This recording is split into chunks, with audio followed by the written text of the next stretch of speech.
பேசட்டுப்பா தேவனே ராஜா. அந்த வார்த்தைகளோடு கர்த்தாவே ராஜா தேவனே அப்பா எங்களை வாழ வைக்கட்டும் தேவனே ராஜா. அப்பா வந்திருக்கிற ஒவ்வொரு பிள்ளைங்களை ஆசீர்வதிங்க. மிக நேரம் உங்க கருத்துல ஒப்பு கொடுக்கிறேன். இயேசு கிறிஸ்து நாமத்தினால் பிதாவே ஆமென். ஹல்லேலூயா ஹல்லேலூயா. இந்த மாலை வேளையிலும் மிகுந்த ஆனந்த சந்தோஷம், என் கர்த்தர் என்னோடு இருக்கிறார் என்ற பாடலை கைதட்டி பாடலாமா?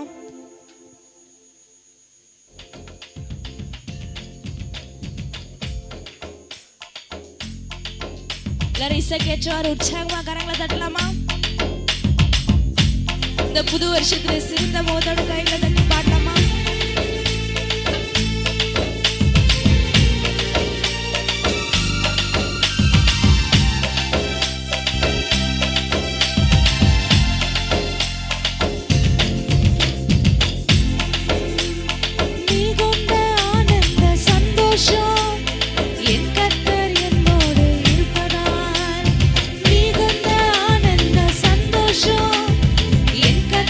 என்னோடு இருப்பதா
கரங்களை தட்டி கூட சேர்ந்து நாம் தேவனை நாம் ஆராதிக்க போகிறோம். எத்தனை பேர் சந்தோஷமா இருக்கீங்க?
கரங்களை தட்டுவோமா?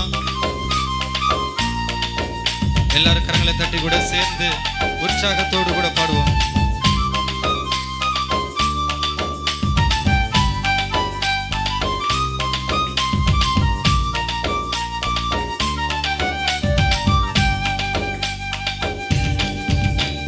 முயற்சியெல்லாம் தோல்வியாக முடிந்தாலும், இரவெல்லாம் கண்ணீர் விட்டு அழுதாலும், முயற்சியெல்லாம் தோல்வியாக முடிந்தாலும், இரவெல்லாம் கண்ணீர் விட்டு அழுதாலும், காலை வந்ததன் சந்தோஷம் உன்னை நிரப்பிடுமே. கனவுகள் எல்லாம் நிறைவேற்றி இயேசு மகிழ செய்வார். காலை வந்தால் சந்தோஷம் உன்னை நிரப்பிடுமே. கனவுகள் எல்லாம் நிறைவேற்றி இயேசு மகிழ செய்வாரே. இப்பத்தான் ஆரம்பமே, எல்லாமே நிறைவேறுமே. சேர்ந்து பாடுவோம். இப்பத்தான் ஆரம்பமே, எல்லாமே அற்புதமே. இப்பத்தான் ஆரம்பமே, எல்லாமே நிறைவேறுமே. இப்பத்தான் ஆரம்பமே, எல்லாமே நிறைவேறுமே. இப்பத்தான்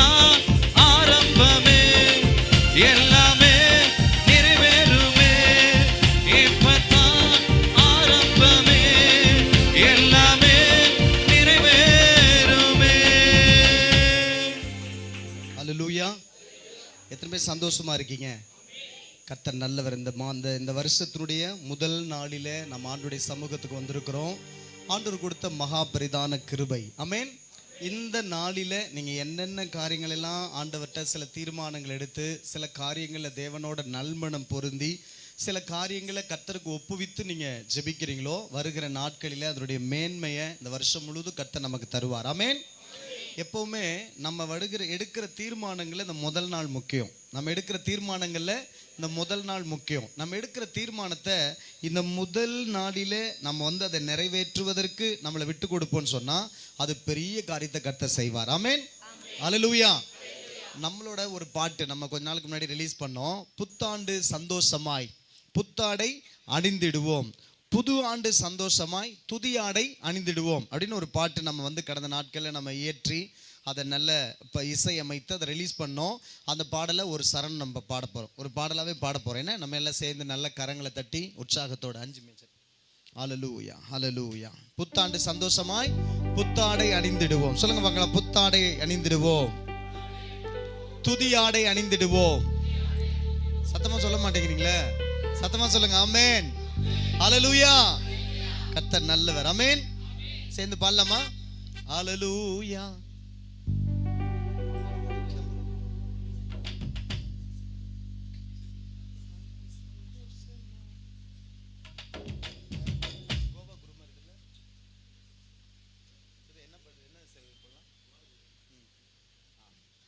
இந்த பாடல் ரொம்ப அருமையான ஒரு பாடல். இந்த பாடலை சந்தோஷத்தோடு நம்ம பாடி கர்த்தருக்கு மகிமையா நம்ம ஒர்ப்பணிப்போம். என்ன சாய்க்கூடாது, நல்ல பிள்ளை என்ன சேர்ந்து சந்தோஷத்தோடு இந்த பாடலை பாடி அவன் நாமத்தை மகிமைப்படுத்த. எத்தனை பேர் சந்தோஷமா பாட ஆசையா இருக்கீங்க?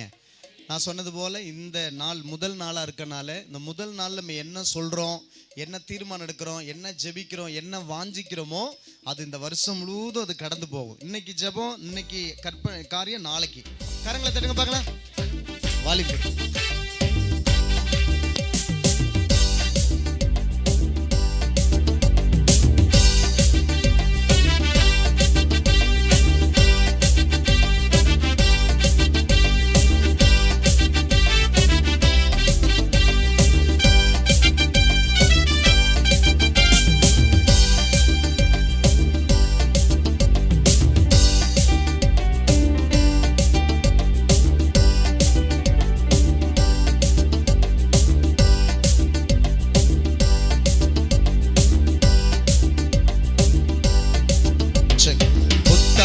சந்தோஷமாய் புத்தாடை அணிந்திடுவோம், புது ஆண்டு சந்தோஷமாய் துதியாடை அணிந்திடுவோம். சொல்வோம். புத்தாண்டு சந்தோஷமாய் புத்தாடை அணிந்திடுவோம், புது ஆண்டு சந்தோஷமாய் துதியாடை அணிந்திடுவோம். சந்தோஷமே சந்தோஷமே இயேசு தந்த சந்தோஷமே, ஆனந்தமே ஆனந்தமே அவர் என்னோடு ஆனந்தமே. சந்தோஷமே சந்தோஷமே இயேசு தந்த சந்தோஷமே, ஆனந்தமே ஆனந்தமே அவர் என்னோடு ஆனந்தமே. புத்தாண்டு சந்தோஷமாய் புத்தாடை அணிந்திடுவோம், புது ஆண்டு சந்தோஷமாய் துதியாடை அணிந்திடுவோம். சொல்லுங்க. புத்தாண்டு சத்தம் வரலையே. புது ஆண்டு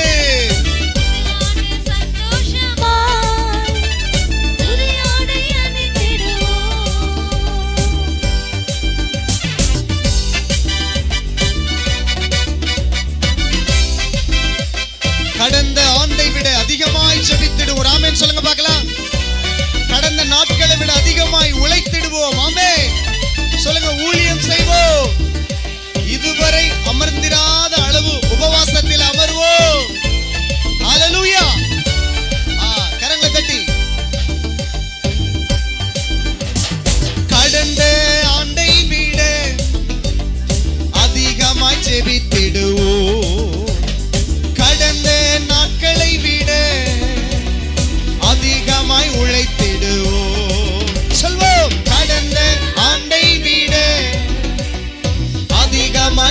வைத்திடுவோம். கடந்த நாட்களை விட அதிகமாய் ஊழியம் செய்வோம். இதுவரை அமர்ந்திராது உபவாசத்தில் அமர்வோம். சொல்வோம், இதுவரை அமர்ந்திராது உபவாசத்தில் அமர்வோம். வாழ்ந்திடுவோம், வாழ்ந்திடுவோம், பிறரை வாழ வைக்க நாம் வாழ்ந்திடுவோம்.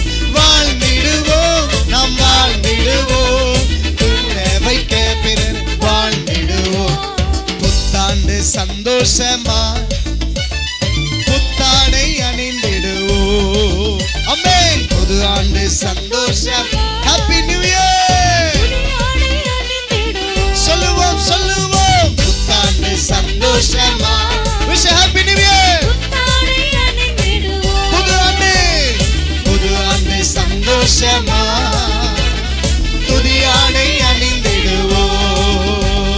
சந்தோஷமே சந்தோஷமே இயேசு தந்த சந்தோஷம். ஆனந்தமே ஆனந்தமே ஆனந்தமே அவர் என்னோடு. ஆனந்தமே சந்தோஷமே சந்தோஷமே இயேசு தந்த சந்தோஷமே. ஆனந்தமே ஆனந்தமே அவர் என்னோடு. ஆனந்தமே. தலைக்கு மேல கரங்களை தட்டி yes yes yes yes yes. Elijah Elisha போல தேசத்தை கலக்கிடுவோம். ஆமென். மோசே யோசுவா போல தேசத்தை சுதந்தரிப்போம். தலைவன் தாவீதை போல் தளராமல் ஆராதிப்போம். கர்த்தருக்கு நன்றி சொல்லி எஸ்.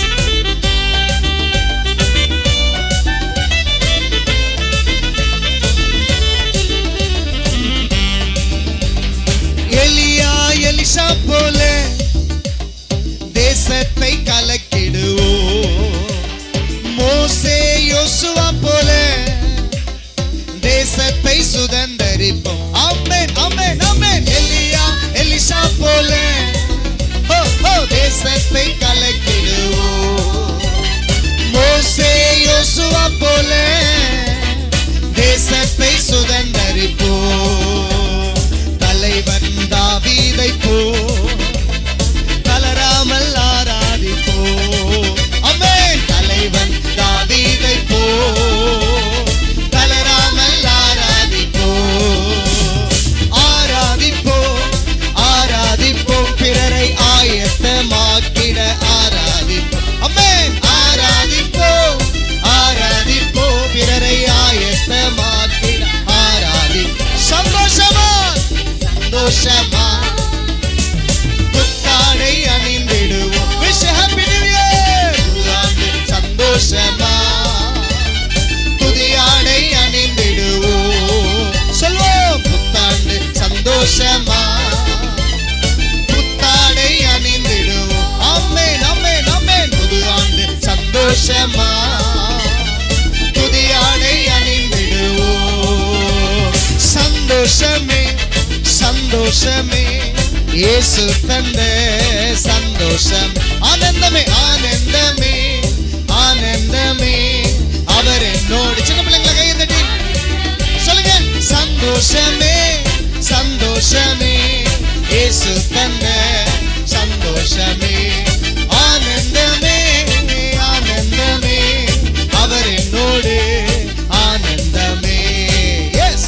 கரங்களை தட்டி மரியாள் மார்த்தாள போல இயேசுவுக்கு பின் சொல்லுவோம். ராமேன் சொல்லுங்க. தெபோரால் எஸ்தரை போல திறப்பிலே நின்றிடுவோம். சத்தமோ ராமேன்.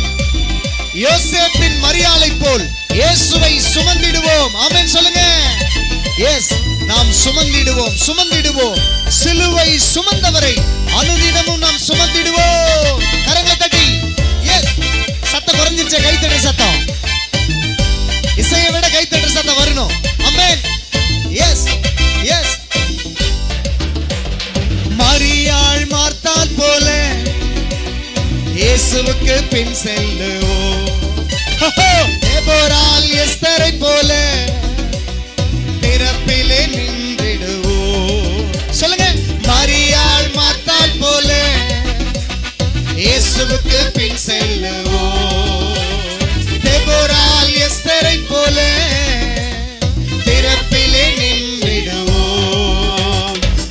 யோசேப்பின் மரியாளை போல் இயேசுவை சுமந்திடுவோம்.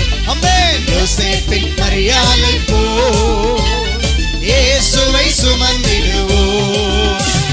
சுமந்திடுவோம், சுமந்திடுவோம், சிலுவை சுமந்தவரை நாம் சுமந்திடுவோம். ஆமென். சுமந்திடுவோம், சுமந்திடுவோம், சிலுவை சுமந்தவரை நாம் சுமந்திடுவோம். புத்தாண்டு சந்தோஷமாய்,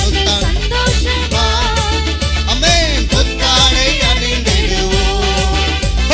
புது ஆண்டு சந்தோஷமா, புதிய ஆடை அணிந்திடு. சொல்லுவோம் சொல்லுவோம் சொல்லுவோம். புத்தாண்டு சந்தோஷமா, புத்தாடை அணிந்திடுவோம். புது ஆண்டு சந்தோஷமா, புதிய ஆடை அணிந்திடுவோம். சந்தோஷமே சந்தோஷமே, இயேசு தந்த சந்தோஷமே. ஆனந்தமே ஆனந்தமே, அவர் என்னோடு ஆனந்தமே. சந்தோஷமே சந்தோஷமே சந்தோஷமே, இயேசு தந்த சந்தோஷமே. ஆனந்தமே ஆனந்தமே, அவர் என்னோடு ஆனந்தமே. ஹல்லேலூயா. சத்தம் வரலையே. இது போன வருஷங்கள்ல எழுதின பாடல். என்ன ஆண்டவர் கிருபையா இந்த பாடலை உபவாச ஜெபத்துல எனக்கு கொடுத்தாரு. இந்த பாடலை எழுதி இதுக்கு ராகம் அமைச்சு இதை நம்ம அழகா இசையெல்லாம் ரெடி பண்ணி நம்ம தம்பிங்கெல்லாம் வச்சு அழகா சூப்பரா ஒரு டீமா ரெடி பண்ணி ரிலீஸ் பண்ணியிருந்தோம். இந்த வருஷத்துல இன்னும் அநேக பாடல்கள் வெளி வரணும். ஆமென் சொல்லுங்க பார்க்கலாம். அநேக பாடல்களை நம்ம ரிலீஸ் பண்ணி நிறைய காரியங்களை கர்த்தருக்காக ஒரு சேனையா எழும்பணும். சேலம் பட்டணத்துல ஒரு பெரிய காரியத்தை கர்த்தருக்காக செய்யணும். ஆமென் சொல்லுங்க பார்க்கலாம். நான் அதிகமாய் தொடர்ந்து இந்த நாளிலும் உபவாசித்து கொண்டே இருக்கிறேன். இன்னைக்கு கிட்டத்தட்ட 50வது 52 நாளாவது நினைக்கிறேன். வருகிற இந்த மாசம் முழுதும் அடுத்த மாசமும் உபவாசத்துல உட்கார்ந்து ஆண்டவர்கிட்ட கேட்கிறேன். ஆண்டவரே ஆத்துமாக்களை தாரும், ஆத்துமாக்களை தாரும், ஆத்துமாக்களை தாருன்னு சொல்லி ஆண்டவர் கேட்டுட்டே இருக்கிறேன். நிரம்பி வழியணும். ஆண்டவர் கிருபையா சீக்கிரத்தில் நமக்கு ஒரு சொந்த இடத்தை தரணும். 1000 ஜனங்கள் நடுவுல கர்த்தரை ஆராதிக்கணும். ஆமென் சொல்லுங்க. அதுல ஒரு வார்த்தை வந்துச்சு. என்ன வந்துச்சு? ஆராதிப்போம் ஆராதிப்போம், பிறரை ஆயத்தமாக்கிட ஆராதிப்போம். எதுக்கு நம்ம ஆராதிக்கணும்? பிறரை ஆயத்தமாக்கிட ஆராதிக்கணும். ஆமென் சொல்லுங்க பார்க்கலாம். முதல் சரணம் என்ன வந்துச்சு? முதல் சரணம் என்ன வந்துச்சு? தலைவன் தாவீதை போல தளராமல் ஆராதிப்போம். அது வந்துச்சு இல்லையே? இல்ல, இன்னும் முன்னாடி வந்துச்சு. வேற என்ன வந்துச்சு? கடந்த ஆண்டை விட அதிகமாய் ஜெபித்திடுவோம், கடந்த நாட்களை விட அதிகமாய் உழைத்திடுவோம், ஊழியம் செய்வோம், இதுவரை அமர்ந்திராத அளவுக்கு அதிகமா உபவாசத்துல அமருவோம், வாழ்ந்திடுவோம் வாழ்ந்திடுவோம், கர்த்தரை வாழ வைக்க நாம் வாழ்ந்திடுவோம். ஆமென். கர்த்தரை ஆராதிப்பதும் கர்த்தரை துதிப்பதும் நமக்கு கிடைச்ச அரும் பெரும் ஸ்லாக்கியம். ஆமென். எத்தனையோ பேருக்கு கிடைக்காத ஸ்லாக்கியத்தை ஏசப்பா நமக்கு தருகிறார். ஆனபடினாலே நமக்கு தந்த இந்த ஆண்டவருக்கு நன்றி சொல்லி இன்னொரு சரணத்தை பாட போகிறோம். என்ன? எத்தனை ஆண்டவரை என் வாழ்க்கையில் எத்தனையோ நன்மைகளை செய்தீங்களே, அத்தனைக்கும் நான் நன்றி சொல்ல எனக்கு போதாத ஆண்டவர் என்று சொல்லி நான் மறுபடியும் ஒரு விஷயம் நல்ல கரங்களை தட்டி உற்சாகத்தோடு ஒரு சரணத்தை பாட போகிறோம். நன்றி சொல்லி துதிப்பேன் நாள் முழுதும், நன்மைகளை செய்திரே நாள் முழுதும் சொல்லிட்டு இந்த பாடலை பாடு. இந்த சரணத்தை கூட நான் எழுதும்போது எனக்கு முதல்ல ஆலன், ரெண்டாவது சோஃபி, 2 பிள்ளைங்களை பிறக்கும் போது நான் ஆண்டவருக்கு நன்றி சொல்வதற்காக எழுதின பாடல். எனக்கு ஒரு ஆண் பிள்ளைய ஒரு பெண் பிள்ளைய தந்தீங்களே, நான் என்ன நன்றி சொல்வேன் ஆண்டவரே. எனக்கும் ஒரு மனைவி, எனக்கும் 2 பிள்ளைங்க, எனக்கும் ஒரு குடும்பம், எனக்கும் ஒரு ஊழியம், எனக்கும் இந்த காரியங்களை தந்திருக்கீங்களேன்னு சொல்லி தனிப்பட்ட முறையில் அதை நினைக்கும் போது எத்தனையோ சூழ்நிலைகளில் கவனிக்கிறீங்களா? எத்தனையோ சூழ்நிலைகளில் கவனிங்க பார்க்கலாம். இந்த காரியங்களை கர்த்தர் தான் கொடுக்கிறார். வேதம் சொல்லுது திருமணங்கிறது கர்த்தரால் வந்ததான். குழந்தைகள் இந்த காரியம் கர்த்தரால் வந்தது அப்படின்னு பத்திரிகையில மேல போடுவாங்க. குழந்தைகளும் இந்த என்ன பண்ணுது? குழந்தைகள் கர்த்தரால் வரும் பலன். குழந்தைகள் கர்த்தர் கொடுக்காவிட்டா நாம் பெற்றுக்கொள்ள முடியாது. அப்போ அதெல்லாம் நினைக்கும் போது, அந்த பிள்ளைகள் பிறக்கும் போது ஒன்று ஒன்றா அப்படி கரெக்டாக வரும்போது நான் அதை நினச்சி பார்க்கும்போது நன்றினால் அந்த பாடலை எழுதும்படி கர்த்தர் கிருபை செய்தார். ஒரு விஷயம் கூட எல்லாரும் சேர்ந்து கரங்களை தட்டி நன்றி சொல்லி துதிப்பேன் நான் நாள் முழுதும், நன்மைகளை செய்திரே வாழ்நாள் முழுதும் சொல்லி கரங்களை தட்டி. ஏன் நல்ல சத்தமா? சும்மா உட்கார்ந்து வேடிக்கை பார்க்க கூடாது. எஸ், நம் பார்வையாளர் அல்ல, நம் பங்காளர்கள். கரங்களை தட்டணுமே. கொஞ்சம் பேர் சும்மா உட்கார்ந்து வேடிக்கை பார்க்க கூடாது. நல்ல சத்தம் வர மாதிரி கைத்தணும். சும்மா வச்சு எடுக்கிறீங்களே. நன்றி சொல்லி துதிப்பேன் நாள் முழுதும், செய்த நன்மைகளை நினைப்பேன் வாழ்நாள் முழுதும். நன்றி சொல்லி துதிப்பேன் நாள் முழுதும், செய்த நன்மை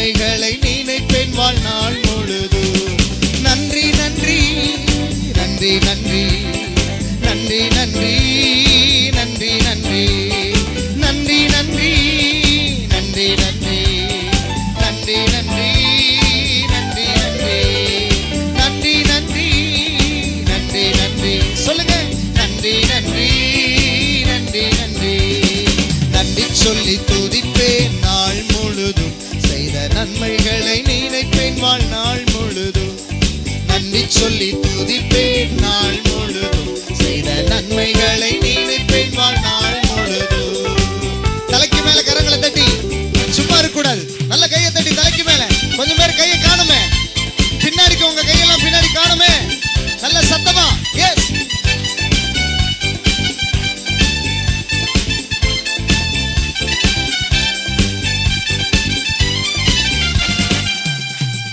எத்தனையோ நன்மைகளை செய்தீரையா எண்ணி எண்ணி சொல்லுவேன் நன்றி ஐயா எத்தனையோ நன்மைகளை செய்தீரையா எண்ணி எண்ணி சொல்லுவேன் நன்றி ஐயா நன்றி சொல்லாமல் இருக்க முடியாதையா நன்றி சொல்லாமல் இருக்க முடியாதையா நன்மைகளுக்குரியவரே என் நம்பிக்கைக்கு உரியவரே மறுபடியும் நன்மைகளுக்குரியவரே என் நம்பிக்கைக்கு உரியவரே எத்தனையோ நன்மைகளை செய்தீரையா எண்ணி எண்ணி சொல்லுவேன் நன்றி ஐயா சொல்லுங்க எத்தனையோ நன்மைகளை செய்தீரையா எண்ணி எண்ணி சொல்லுவேன் நன்றி ஐயா நன்றி சொல்லாமல் இருக்க முடியாதையா நன்றி சொல்லாமல் இருக்க முடியாதையா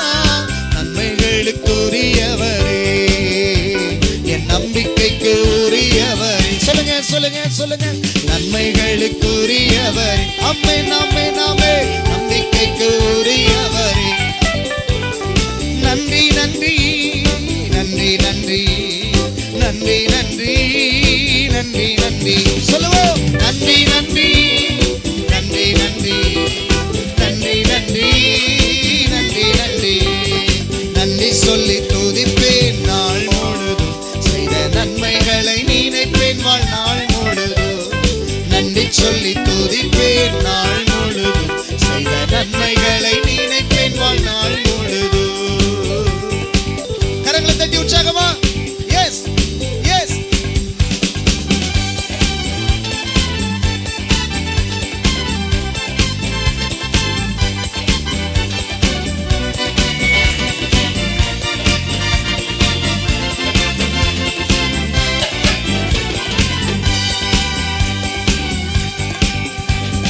தாயின் கருவில் என்னை கண்டீரையா தாயை போல ஆற்றி தேற்றி காத்தீரையா தாயின் கருவில் என்னை கண்டீரையா தாயை போல ஆற்றி தேற்றி காத்தீரையா தூங்காமல் உறங்காமல் காத்தீரையா தூங்காமல் உறங்காமல் காத்தீரையா நம்பிக்கைக்கு உரியவரே என் நம்பிக்கைக்கு உரியவரே நம்பிக்கைக்கு உரியவரே இயேசையா நன்றி நன்றி நன்றி நன்றி நன்றி நன்றி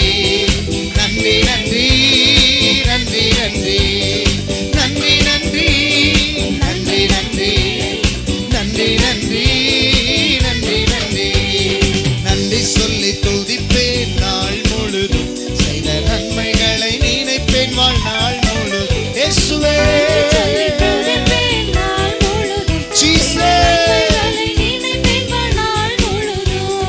நன்றி சொல்லி துதிப்பேன் நாள் முழுதும் செய்த நன்மைகளை நினைப்பேன் வாழ்நாள் முழுதும் சொல்லுவோம்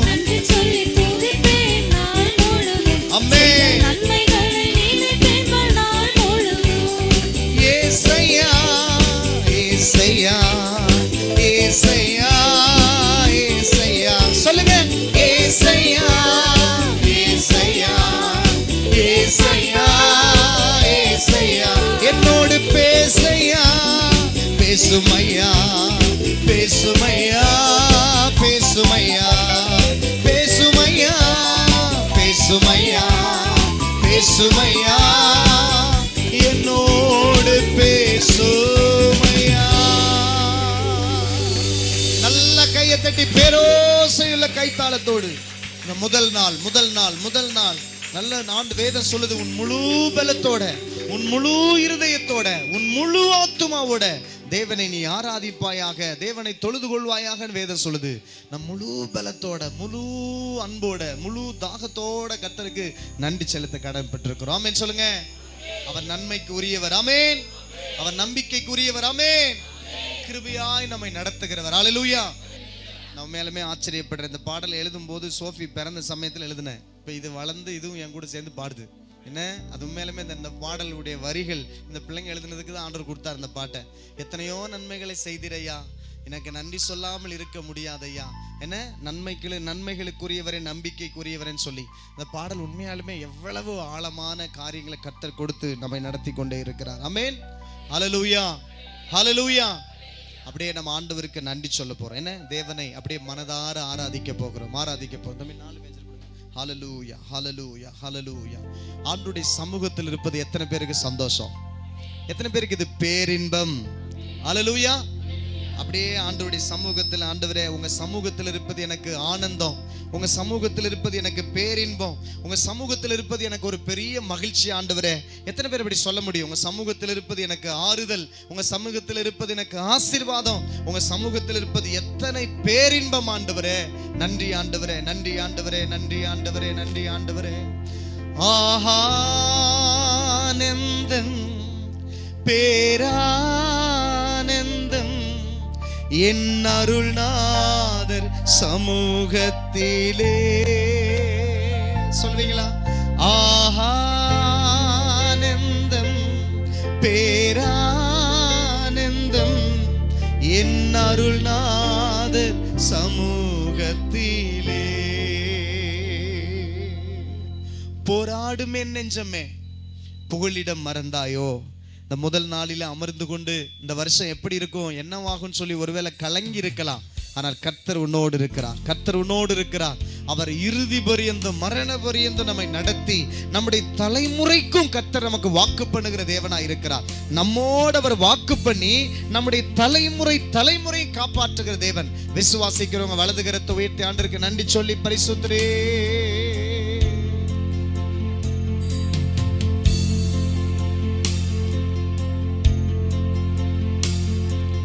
போராடும் என் நெஞ்சமே புகலிடம் மறந்தாயோ. பாராளும் இயேசு உண்டு, பதறாதே மனமே. சொல்லுங்க. போராடும் என் நெஞ்சமே புகலிடம் மறந்தாயோ. பாராளும் இயேசு உண்டு. பாடணுமே. பதறாதே மனமே. கடந்த நாட்கள் எல்லாம் உன் வாழ்க்கையில் நடந்த சம்பவங்களை நினைச்சு ஒருவேளை சோர்ந்து போகிற ஒரு சூழ்நிலை உங்களுக்கு இருக்கலாம். ஆனால் என் தேவன் எல்லாம் நடந்ததெல்லாம் நன்மைக்கு. உன் வாழ்க்கையில் இருக்கிற நஷ்டங்கள், இழப்புகள், வியாதி, வேதனை, பலவீனம் எல்லாவற்றையுமே சில நேரம் தீமையை அவர் நன்மையா மாற்றுவார். சில நெருக்கங்களும் பிரச்சனைகளும் தான் தேவன்ட்ட நம்மளை நெருக்கி சேர்த்திருக்கு. ஒருவேளை சில பிரச்சனைகள் நெருக்கங்கள் நமக்கு இல்லைன்னா ஆண்டவர்ட்ட நம்ம நெருங்க மாட்டோம். இந்த உலகத்துக்கு பின்னாடி ஓடிக்கொண்டிருப்போம். சில பிரச்சனைகள், நெருக்கங்கள், கலக்கங்கள், குழப்பங்கள் நம்மளை தேவனிடத்தில் அதிகமாய் சேர்த்திருக்கிறது. தேவ வார்த்தைக்காய், தேவ சமூகத்துல, தேவ பிரசன்னத்துக்காய், தேவ பதிலுக்காய் நம்மளை காத்திருக்க செய்ததே. எத்தனை பேர் ஆண்டவருக்கு நன்றி சொல்ல விரும்புறீங்க? வலது கரத்தை உயர்த்தி ஆவியானவரே. கடந்ததை நினைத்து தினம் கண்ணீர் வடிக்கின்றாயோ. கடந்ததை நினைத்து தினம் கண்ணீர் வடிக்கின்றாயோ. நடந்ததெல்லாம் நன்மைக்கே. நன்றி நன்றி சொல்லு. சொல்லுங்க. தீமையிலிருந்து ஒரு நன்மை உண்டாகும். இழப்பிலிருந்து ஒரு ஆசீர்வாதம் உண்டாகும். நீ விசுவாசித்தால் தேவ மகிமையை காண்பாய். போராடும் என் நெஞ்சமே, புகலிடம் மறந்தாயோ, பாராளும் இயேசு உண்டு, பதராதே மனமே. வலது கரத்தை உயர்த்தி சொல்வோம். போராடும் ஷபதிரபனமகரதுனரலரபா. ஆமென். ஆவியானவரே, ஆமென், ஆமென், ஆமென். மனமே, வருஷம் பிறந்துருச்சு. இந்த வருஷம் எப்படி இருக்குமோ, இந்த வருஷம் எனக்கு என்ன ஆகுமோ, எனக்கு இருந்த பிரச்சனை எங்க போய் முடியுமோ, எனக்கு இருக்கிற இந்த குழப்பம், எனக்கு இருக்கிற இந்த கவலை, எனக்கு இருக்கிற இந்த மிரட்டல் என்னை எங்க கொண்டு விடுமோன்னு சொல்லி நினைக்கிறீங்களா? பயப்படாதீங்க, பயப்படாதீங்க, பயப்படாதீங்க. வருங்கால பயங்கள் எல்லாம் வாட்டுதோ உன்னை ஒவ்வொரு நாளும். அருள்நாதர் இயேசு ஒருவர் உண்டு, அனைத்தையும் அவரிடத்துல விட்டுவிடு, அனைத்தையும் அவர் விட்டுவிடு. அவர் சகலவற்றையும் பார்த்துக் கொள்வார், சகலவற்றையும் பார்த்துக் கொள்வார். முடிந்தவங்க அப்படியே எழும்பி நின்று கர்த்தரை ஒரு 2 நிமிஷம் ஆராதிக்கலாமா? எல்லாரும் எழும்பி நிற்போம். எல்லாருமே எழும்பி நிற்க பார்க்கலாம். வருங்கால பயங்கள் எல்லாம் வாட்டுதோ அனுதினமோ. 2 கரங்களை உயர்த்தி. வருங்கால பயங்கள் எல்லாம் வாட்டுதோ அனுதினமோ. அருள்நாதர் இயேசுவிடம் அனைத்தையும் கொடுத்து விடு. சொல்லுங்க. அருள்நாதர் இயேசுவிடம் அனைத்தையும் கொடுத்து விடு. ஆனந்தம் பேரானந்தம் என் அருள்நாதர் சமூகத்திலே. 2 கரங்களை உயர்த்தி அசைத்து சொல்லுங்க பார்க்கலாம். பேரானந்தம் என் அருள்நாதர் சமூகத்திலே.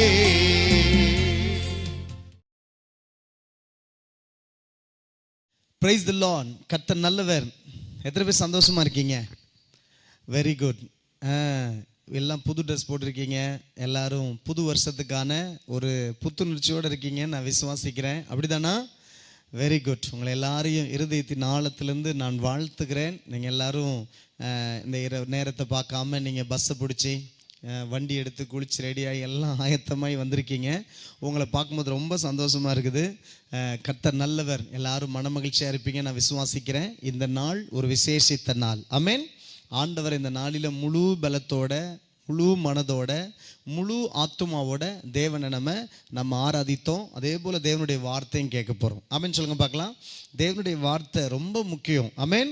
ஆண்டுடைய வார்த்தையில் தான் எல்லாமே இருக்கிறது. ஆண்டுடைய வார்த்தை மனிதன் அப்பத்தினால் மாத்திரமல்ல தேவனுடைய வார்த்தையினாலே பிழைக்கிறான் என்று பரிசுத்த வேதம் சொல்லுது. ஆமென் சொல்லுங்க பார்க்கலாம்.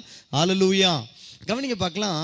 கர்த்தர் நல்லவர். இந்த புது வருடத்தில் 2026ஆம் வருஷத்துக்குள்ளே நாம் நுழைந்திருக்கிறோம். இந்த 2026ஆவது வருஷத்தில் எத்தனை பேர் இந்த வருஷத்துக்கு உண்டான வாக்கு தத்தத்தை கேட்க விரும்புகிறீங்க? ரெடியாக இருக்கீங்களா? Very good. ஆண்டவருடைய வாக்கு தத்தத்தை கேட்கறதுக்கு ஆசையாக இருக்கவங்களாம் ஒரு சத்தமாக ஆமென் சொல்லுங்க பார்க்கலாம். எங்க நீங்கள் ஆமென் சத்தம் கம்மியாக வருது, நல்ல சத்தமாக சொல்லுங்க. Amen. Very good. Hallelujah, hallelujah. கர்த்தர் நல்லவர். சரி, எல்லாரும் சேர்ந்து நம்முடைய இருதயத்தையும் கர்த்தருடைய வேதத்தையும் நம்முடைய புதிய வருட வாக்கு தத்தத்துக்காக நாம் திருப்பிக் கொள்வோம். நீதிமொழிகளின் புத்தகம், நீதிமொழிகளின் புத்தகம். நிறைய பேருக்கு ஆர்வம் அதிகமாகிடுச்சு இல்லை? பைபிளை தரங்க. நீதிமொழிகள் 10வது அதிகாரம். 10வது அதிகாரம் எத்தனாவது வசனம் சொல்லணுப்பா? ஆசையாக இருக்கீங்களா? ரெடியாக இருக்கீங்களா? Very good. பரபரப்பாக இருக்குது. சொல்லி அப்படிங்கிறீங்களா? சரி, ரெடி, வாசிங்க பார்க்கலாம். 24வது வசனம். சரியா? 24வது பிற்பகுதி. நீதிமொழிகள் 10:24 பிற்பகுதி. Proverbs chapter 10 verse 24. சரியா? வாசிக்கலாமா? நான் 1 2 3 சொல்கிறேன், எல்லாம் சேர்ந்து வாசிக்கலாமா?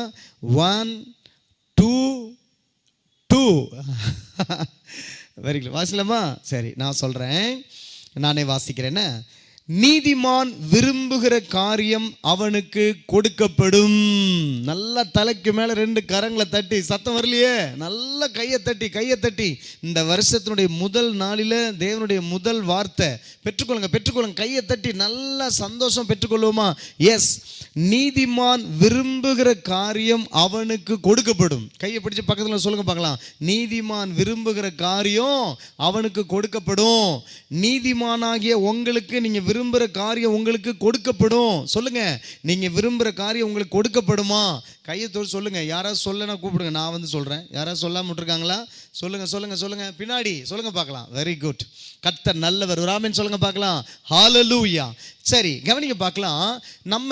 நம்முடைய இருதயத்தில் நிறைய விருப்பங்கள் உண்டு. ஆசைகள் நிராசைகளாகவே நிறைய நேரம் போவது உண்டு.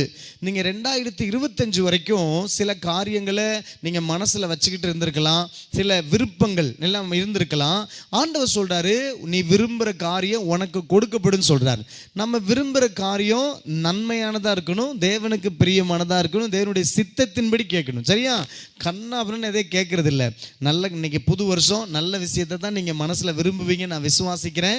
இந்த 2025 வரைக்கும் நிறைய நேரத்தில் நீங்க விரும்பின காரியம் உங்களுக்கு நடக்காம இருந்திருக்கலாம். ஏசப்பாவை தேடினா எல்லாம் கிடைக்கும்னு சொன்னாங்க, பைபிளை வாசிச்சா எல்லாம் கிடைக்கும்னு சொன்னாங்க, சர்ச்சுக்கு போனா எல்லாம் கிடைச்சிரும்னு சொன்னாங்க. என் மனசுல நான் விருப்பத்தோட வந்து அப்படி ஒன்றும் கிடைக்கலையே அப்படின்னு நீங்க ஒருவேளை மனசுல ஒரு விதமான சோர்வோட குழப்பத்தோட 2025 வரைக்கும் ஒரு குழப்பத்தோட இருந்திருக்கலாம். ஆனா அந்த 2026வது வருஷத்துல முதல் நாளில் கர்த்தர் உங்களுக்கு தெளிவா திட்டமிட்டு சொல்றாரு, நீ விரும்புகிறது உனக்கு கொடுக்கப்படும் அப்படின்னு சொல்றாரு. சரியா? நீதிமான் விரும்புகிற காரியம் அவனுக்கு கொடுக்கப்படும் சொல்றாரு. அப்ப கண்டிப்பா கவனிங்க, நீங்க விரும்புகிற காரியத்தை அப்பா அம்மா சொந்த பந்தம் ஊர் உலகம் எல்லாத்துக்கும் நம்ம கேட்டு பார்த்துருப்போம். சில நேரத்தில் அது கிடைச்சிருக்காது. சரிங்களா? சில நேரம் நம்ம விரும்புகிற காரியம் நம்ம யாருக்கிட்டையாவது இருக்கலாம், நம்ம அப்பா அம்மா கிட்டயோ சொந்த பந்தத்துக்கிட்டயோ ஊர்ல இருக்கலாம். சில நேரத்தில் நம்ம விரும்புகிற காரியம் இல்லாமல் இருக்கலாம். ஆனால் அதை தேவன் ஒருவர் மாத்திரமே கொடுக்க முடியும். எத்தனை பேர் நம்புறீங்க? நம்புறவங்க மாத்திரம் வலது கரத்தை உயர்த்தி இந்த புது வருஷத்துல முதல் நாள் சத்தமா ஒரு ஆமென் சொல்லுங்க பார்க்கலாம். சத்தம் பத்தாது, இன்னும் ஆமென். ஆமென். எஸ். அப்ப பாருங்க, நாம் விரும்புகிற காரியம் தேவன் தான் கொடுக்க முடியும். ஏன் தெரியுமா? நல்லா கவனிங்க பார்க்கலாம். நிறைய நேரத்தில் நம்ம மனிதர்கிட்ட எதிர்பார்த்து சோர்ந்து போகிறோம். கவனிங்க, ஆண்டவர் நம்மளை படைத்தவருங்க, அவர் சர்வ வல்லவர். வேதம் சொல்லுது, விருப்பத்தை செய்கை உண்டு பண்ணுற அவர் தானா. உங்களுக்குள்ள நல்ல எண்ணங்கள், நல்ல விருப்பங்கள், நல்ல காரியங்கள் தேவன் தான் உங்களுக்குள்ள உண்டாக்குறாராம். என் குடும்பம் நல்லா இருக்கணும், நான் ஒரு நல்ல வேலைக்கு போகணும், ஒரு குறிப்பிட்ட கோர்ஸை நான் படித்து முடிக்கணும், நல்ல ஒரு ஸ்தானத்தில் உயரணும், நான் ஒரு நிலம் வாங்கணும், ஒரு வீடு வாங்கணும், ஒரு கார் வாங்கணும், நான் லைஃப்பில் செட்டில் ஆகணும், அநேகருக்கு முன்மாதிரியாக இருக்கணும், சாட்சியாக இருக்கணும், நல்ல கர்த்தருக்காக பிரகாசிக்கணும். இப்படிங்கிற விருப்பம் எல்லாம், நன்மையான தேவையான விருப்பம் எல்லாம் உங்களுக்குள்ள வரதே ஆண்டவர் தான் கொடுக்கிறாராம். விருப்பத்தை செய்ய உண்டு பண்ணுகிறவர் அவரே. அப்ப கவனிங்க பார்க்கலாம், உங்களுக்குள்ள நல்ல விருப்பம் வந்தா ஆண்டவர் தான் கொடுக்கிறார். அப்ப விருப்பம் ஆண்டவர் கொடுத்திருந்தா அந்த விருப்பத்தை நிறைவேற்றவும் தேவனால மட்டும்தான் முடியும். நம்புறவங்க தலைக்கு மேல 2 கரங்களை தட்டி நல்ல சத்தமா, ஏசப்பா என் விருப்பத்தை கொடுத்தவர் நீங்க அந்த காரியத்தை அந்த வருஷத்துல கொடுக்கணும்னு சொல்லுங்க. ஆமென். மனிதர்கிட்ட கேட்டு நிறைய நேரத்தில் 2025 வரைக்கும் நிறைய நேரத்தில் நமக்கான தேவைகள், நமக்கான நன்மைகள், நமக்கான காரியத்தை மனுஷங்கிட்ட கேட்டு சோர்ந்து போகிறோம். ஆனால் நம்ம மாறவே இல்லை. எல்லாத்தையும் எதுனாலும் நமக்கு யோசனை, நம்ம பழக்கமே எப்படி ஆயிடுச்சுன்னா அவங்ககிட்ட கேட்கலாமா இவங்ககிட்ட கேட்கலாமான்னு சொல்லி நினச்சிடறோம். அதனால நிறைய நேரம் ஏமாற்றங்கள், வேதனைகள், துரோகங்கள், அவமானங்கள், நம்மளுடைய பலகீனத்தை மனிதர்கள் பயன்படுத்தியும் செய்வாங்க. உலகத்தில் வேலை செய்கிற இடத்துல சொந்தக்காரவங்க யாருமே நம்முடைய பிரச்சனை யார்ட்டையும் சொல்லக்கூட முடியாது. சில சொன்னா அதனாலே நமக்கு சில காரியங்கள் வரும். நம்முடைய விருப்பத்தை யார்ட்டையும் சொல்லவும் முடியாது. ஆனால் நீங்க விரும்புகிற காரியம், உங்க குடும்பம் நல்லா இருக்கணும், நீங்க நல்லா இருக்கணும், உங்க பிள்ளைங்க நல்லா இருக்கணும், என்னென்ன காரியத்தை நீங்க விரும்புறீங்களோ அந்த காரியம், நீதிமான் விரும்புகிற காரியம் அவனுக்கு கொடுக்கப்படும் சொல்லி கர்த்தர் சொல்லுகிறார். ஒரு ஆமென் சொல்லுங்க. நான் சொன்ன இந்த உலகத்துல எவ்வளோ பேர் இருந்தாலும் நீங்க விரும்புகிற காரியத்தை உங்களுக்கு கொடுக்க தேவன் ஒருவரால தான் முடியும். பாருங்க, ஏன் அப்படின்னா உங்களை படைத்த படைத்தவர் அவர். அவருக்கு தான் தெரியும். உங்களை உலகத்துல அதிகமா புரிஞ்சுக்கிட்டவர் ஆண்டவர் மட்டும்தான். ஆமென் சொல்லுங்க. கணவனோ மனைவியோ பிள்ளையோ பெற்றோரோ எல்லாம் நம்ம வயித்துல பிறந்திருக்கலாம், நம்ம கூட பிறந்திருக்கலாம், நம்ம ரத்தத்தோட ரத்தமா பிறந்திருக்கலாம். ஆனால் நம்மளை நல்லா புரிந்து கொள்ளுகிற ஒரே ஒருத்தர் ஆண்டவர் மட்டும்தான். மனிதன் நம்மளை அறிந்திருக்கிறான், ஆனா ஆண்டவர் நம்மளை ஆராய்ந்து அறிந்திருக்கிறார். தாவீது சொல்லுகிறார். அப்ப நல்ல கவனிங்க, நம்மளை ஆராய்ந்து அறிந்த ஆண்டவர் தான் நம்முடைய விருப்பத்தை நிறைவேற்ற முடியும். எப்படி இவ்வளவு உறுதியா சொல்றேன்னு சொல்றீங்களா? ஒரு வசனத்தை எடுங்க, நான் உங்களுக்கு காமிச்சு கொடுக்கிறேன். யாக்கோபு எழுதின புத்தகம் 1வது அதிகாரம் 17வது வசனம் இப்படி சொல்லுது. 17வது வசனம் பாருங்க, வாசிக்கிறேன். நன்மையான எந்த ஈவும் பூரணமான எந்த வரமும் பரத்திலிருந்து உண்டாகி ஜோதிகளின் பிதாவினிடத்திலிருந்து இறங்கி வருகிறது. அவரிடத்தில் யாதொரு மாறுதலும் யாதொரு வேற்றுமை நிழலும் இல்லை. நன்மையான எந்த ஈவும் நன்மையான எந்த காரியமும் உங்க விருப்பத்தை நிறைவேற்றுவதற்கு ஆண்டவர்கிட்ட மாத்திரம் தான் இருக்குதான். சத்தம் ராமன் சொல்லுங்க பார்க்கலாம். 2 காரியத்தை இதுல பார்க்க போறோம். ஒன்னு நன்மையான ஈவு, 2வது பூரணமான வரம். நன்மையான ஈவுனா பூமிக்குரிய காரியம், பூரணமான வரம்னா கவனிங்க பார்க்கலாம், ஆவிக்குரிய மனிதனா கர்த்தருக்காக ஊழியம் செய்யும்படி, குடும்பத்தை பரிசுத்தமா காக்கும்படி, கர்த்தருக்காக மகிமையா வாழும்படி தேவன் உங்களுக்கு பூரணமான வரத்தை கர்த்தர் கொடுப்பார். இந்த ரெண்டுமே ஆண்டவர்கிட்ட தான் இருக்குதான். நம்ம மனுஷங்கிட்ட போய் எப்பப்பயோ ஏதோ கேட்டிருக்கிறோம். நீங்க பயப்பட வேண்டாம். சில தீர்க்க தரிசன வெளிப்பாடு கூட யார்கிட்டயா போயிட்டு எதிர்பார்த்து கிடைக்கலன்னா சந்தோஷப்படுங்க. ஏன் அப்படின்னா, யார் மூலமா உங்களுக்கு வெளிப்படுத்துறதை விட கர்த்தர் உங்களுக்கே வெளிப்படுத்துவார். பூரணமான இந்த வரத்தை உங்களுக்கே தருவாராம். சத்தமா ராமன் சொல்லுங்க பார்க்கலாம். நம்ம இந்த காரியங்களை நல்லா ஆழ்ந்து கவனிக்க போறோம். நன்மையான எந்த ஈவும் பூரணமான எந்த வரமும் பரத்திலிருந்து உண்டாகி ஜோதிகளின் பிதாவினிடத்திலிருந்து இறங்கி வருகிறது. அவரிடத்தில் யாதொரு மாறுதலும் யாதொரு வேற்றுமை நிழலும் இல்லை. அப்படின்னா இவன் தான் தகுதியானவன், இவன் இந்த குடும்பத்தில் பிறந்தவன், இவனுக்கு தான் இதை கொடுப்பேன் அப்படின்னு சொல்லி மனிதர்களை போல் அவர் அல்ல. அவர் தேவன், நமக்கு தகுதியை உண்டாக்கி கொடுக்கிறவர். தகுதி இல்லைனா கூட கவனிக்கிறீங்களா, யாருக்காகிலும் அவர் வேற்றுமை நிலையில்லாதவர், சகலத்தையும் செய்ய வல்லவராய் இருக்கிறார். நல்ல கரங்களை தட்டி கர்த்தருக்கு நன்றி சொல்லி காரியங்களை கவனிக்க போறோம். ஆமென்.